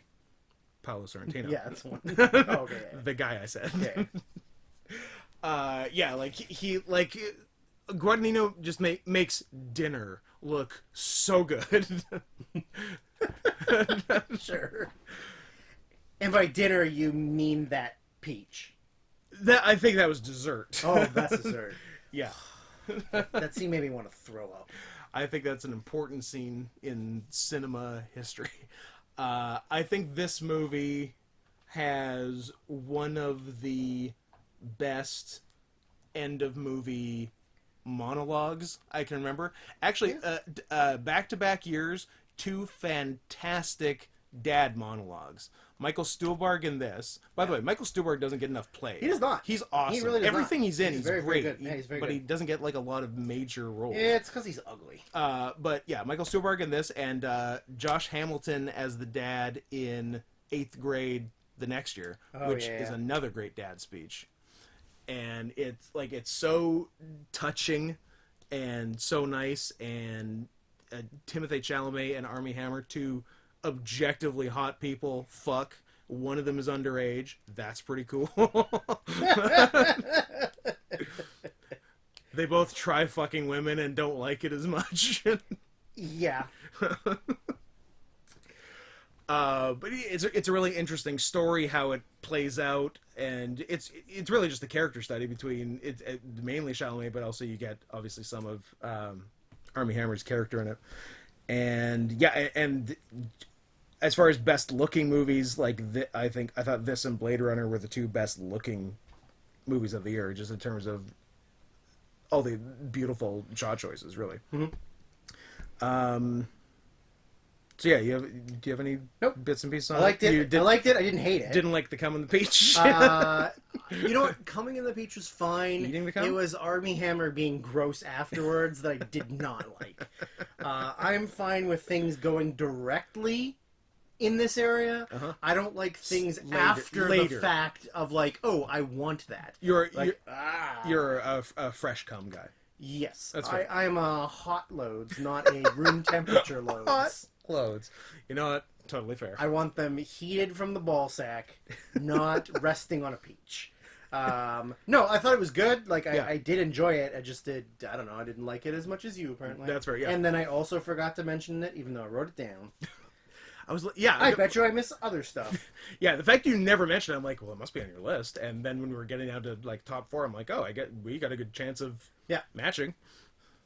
Well, no, we did, and it's then okay. we didn't. I'm glad we got our number 10. We'll always have first reformed.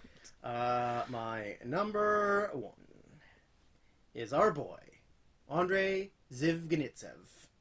Number 1, yeah. Number 1, I fucking love this movie so much. There is so much fucking. There's a lot of fucking. A child disappears, and some people don't really care, which I can really relate to. I love the just the not even ineffectualness of the police looking for the kid, the almost disinterest. Yeah, or just like, well, if we find them, we find them. I don't know. Kids go missing. What do you want me to do about it? But the very basic premise is such a good premise. Yeah, absolutely. Like, divorcing couple loses their child kid. Disappears. Yeah. Yeah. The movie is loveless, by the way. Oh yeah, maybe you should have said which was mentioned earlier. But anyways, yeah. My number 8, which I again am having buyer's remorse about putting that low. That's fair. Yeah. He has a clean sweep for me. Also for you, and 2 of his 3 were my number 1s. Yeah. Leviathan was number 1, and Loveless is number 1. That's right. Yeah. I fucking love him. I want to do more stuff because I need to see more movies. Damn. I bought his previous 2 movies on Blu-ray. And the only other one is Eleanor, right? Yes. Yeah. Which I haven't seen yet. Banishment and The Return. He has another one, but there's no Blu-ray release for I have not seen The Return yet. I have seen The Banishment, and it's very good, and would probably be on a list for whatever we do for 2008 or 9. Yeah. But yeah, it's like I said, divorcing couple who are both in other relationships. The father has gotten his new girlfriend pregnant. Yeah. Then they fuck a bunch. The mom and her new boyfriend fuck a bunch. Yep. Which is excellent. Excellent. So the kid who, like, neither one of them really wants, but obviously feel the responsibility of, like, it's our kid. Doesn't the kid overhear them arguing about how neither wants like, who's going to take them when they split up? Which is what leads to him disappearing. Yeah.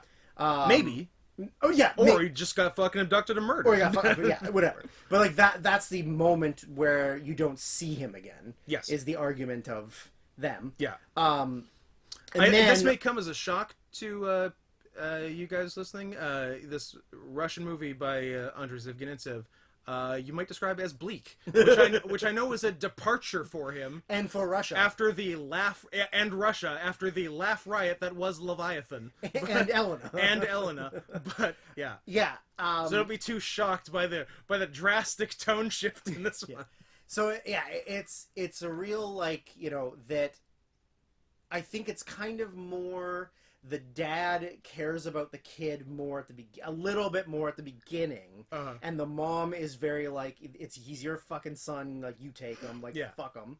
And then the further along it goes, the more that kind of changes. Yes. And then there's, like, a really, like, horrible bleak scene where they think they found him, and they have to identify the body, and that just, like, fucking changes the whole movie. Yes. Like, that's just, anyways, he's so good at just basic concept and just making you feel sad. Yeah, they're all, like, fairly this might even be the most high concept premise. Because, like, Leviathan is just like guy getting fucked over. Yeah. And Elena is, I need money for my family. Yeah. I don't know. I love it so much, and without a doubt, it was always my number 1. Like, really? I never thought maybe it's 2, maybe it's 3. I was like, no, this is my number 1. I was I was saying off air, this year reminds me a lot of 2012 when my 1, 2, and 3 were 100% interchangeable, and I just had to pick something. Because 2012 it was The Master, Amour, and The Hunt, and any could have been number 1, 2, or 3. It didn't matter. I eventually just settled on something with no real criteria. And this was the same thing. 3 Billboards, Good Time, Call Me by Your Name. Like, I knew those were the top 3. Yeah. No fucking clue what order. Same thing. Like, I knew Loveless was 1, but, like, Good Time and 3 Billboards and Killing of a Sacred Deer were, like, rotating through in 2, 3, and 4. Like, I was like, and then I just settled on that.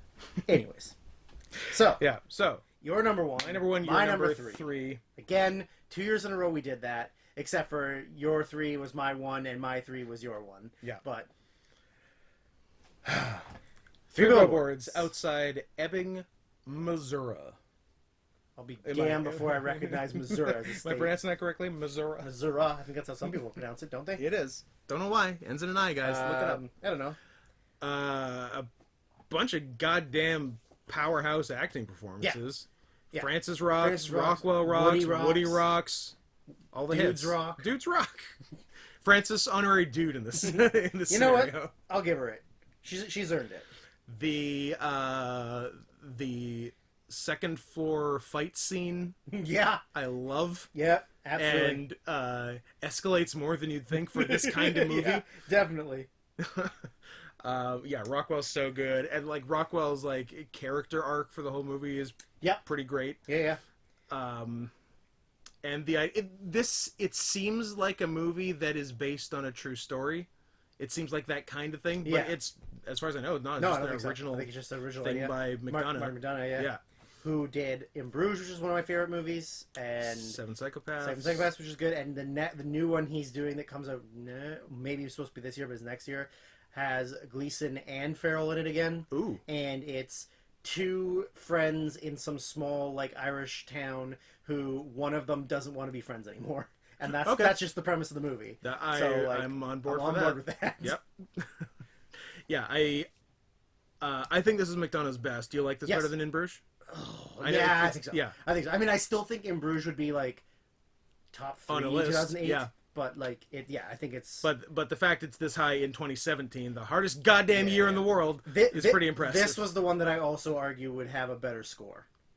It's Carter Burwell who does like a really good job of like. Oh yeah, it's really good. The main theme, like the main title song for this movie, like I listen to it all the time. It's really good. Oh yeah, this is definitely a really really good score. I still got to give it to Johnny Greenwood though. He's my boy this year. Why don't you kiss him? Yeah, you know what? What if I could? Okay. How do you like that? I'll hold you to it. I'm gonna go get. I'm gonna kiss every member of Radiohead. I'm gonna get him over here. I'm gonna get Johnny Greenwood. I'm gonna get Thom Yorke. God. It's cool. Everyone we know who spells Tom that way is a cool guy. Yeah, of course. Yeah, so obviously it won some Academy Awards for... as it was going on, this was the first Oscars that I live commentated. Yeah. And I was sure this was going to win Best Picture. Especially after all the... Well, yeah, I was certainly uncertain. after the acting awards, but then Shape of Water got... Shape of Water got... Did it get one of the 2 screenplays? It got... Or cinematography? It got cinematography. It got cinematography, and then it got director. Cinematography, score, and after it got director, I was like, uh-oh. Yeah. Yeah, this was the I was very like watching it was like I'm gonna be so mad if this doesn't win, and then Shape of Water won, and I was like, oh, it's good. Oh, okay, I'm not as mad. I'm not mad at that. But like, yeah, I definitely wanted it to win for sure. Yeah. But like, I wanted Francis to win. I wanted Sam Rockwell to win. Yes. Like I was like, if those 2 do not win, I'm never watching the Oscars again. I would have lived if Richard Jenkins got it instead of Sam. Sure. But if I had to pick, I would pick Sam. Yeah. But I mean, do we? And actually, shout out to Sam because that would have been the first award of the night, right? Because they do the supportings first, and that was the inception of Scott's Lock of the Week, which has become a fucking meme and a T-shirt now. Which I feel like most people, like not most, but definitely a chunk of people still don't understand what I'm doing. Yeah. Because I was pretty sure Sam was going to win. Mm-hmm. So I'm like, you know what? I'm making this Scott's Lock of the Week. Like the fucking Simpsons with the guy giving sports picks for that weekend. Big shoe of the week. Yeah, shoe in of the week. And I think some people think I'm like locking in my answer, like on Who Wants to Be a Millionaire. That's not what I'm doing. Interesting. I'm running an Oscars preview show that airs 4 seconds before the Oscars, and I'm giving you my picks. Yeah. And I'm so confident in this pick, Sam Rockwell, that it's my lock of the week. Locked. But then I made it a running joke that literally every award was my lock of the Sure. week, and I have done that for 3 years now. That's a good running joke. Yeah. But I hate that a number of people don't understand my running joke. Right. And I see people in YouTube comments saying something about Scott's luck of the week. I'm like, I hope English is your second language, because that doesn't make sense. Also, what am I, Irish? Wait. I mean, Sam Rockwell was in a movie with someone who is Irish. No. Oh, yeah, no, he was directed by someone who is Irish. There you go. Done. There. 2 degrees of separation. 2 degrees. We did it. 0 degrees. So yeah, the story is that Frances McDormand is a crotchety old woman. Yeah. A tough old broad. Tough old broad. Yeah. Like she is in real life. I think she plays herself. It's just her. Is this a documentary? Yeah. Was her child raped and murdered? Yes. Okay. Whose daughter gets raped and murdered. Yep. And she doesn't feel like the police are doing anything about it. Yeah. So she purchases 3 billboards just outside of the town of Ebbing, Missouri. Oh, that's what the title See, is. they said they did it for you. Ah, it's subtle. Which is the surprise town she lives in. Okay. And the police want her to take the billboards down. Hey, could you take those billboards down about your daughter being raped and murdered and mentioning my name and Yeah, so and how I haven't done anything? Woody's the sheriff. Yeah. And that's who that she's targeting, is that Woody hasn't done anything to find the killer. And they want her to take it down. She says no. Yeah. And then things escalate. And then people in the town are not happy. Sam Rockwell is very racist. And but still kind of endearing because he's Sam Rockwell. Yeah, of course. You can't hate Sam Rockwell.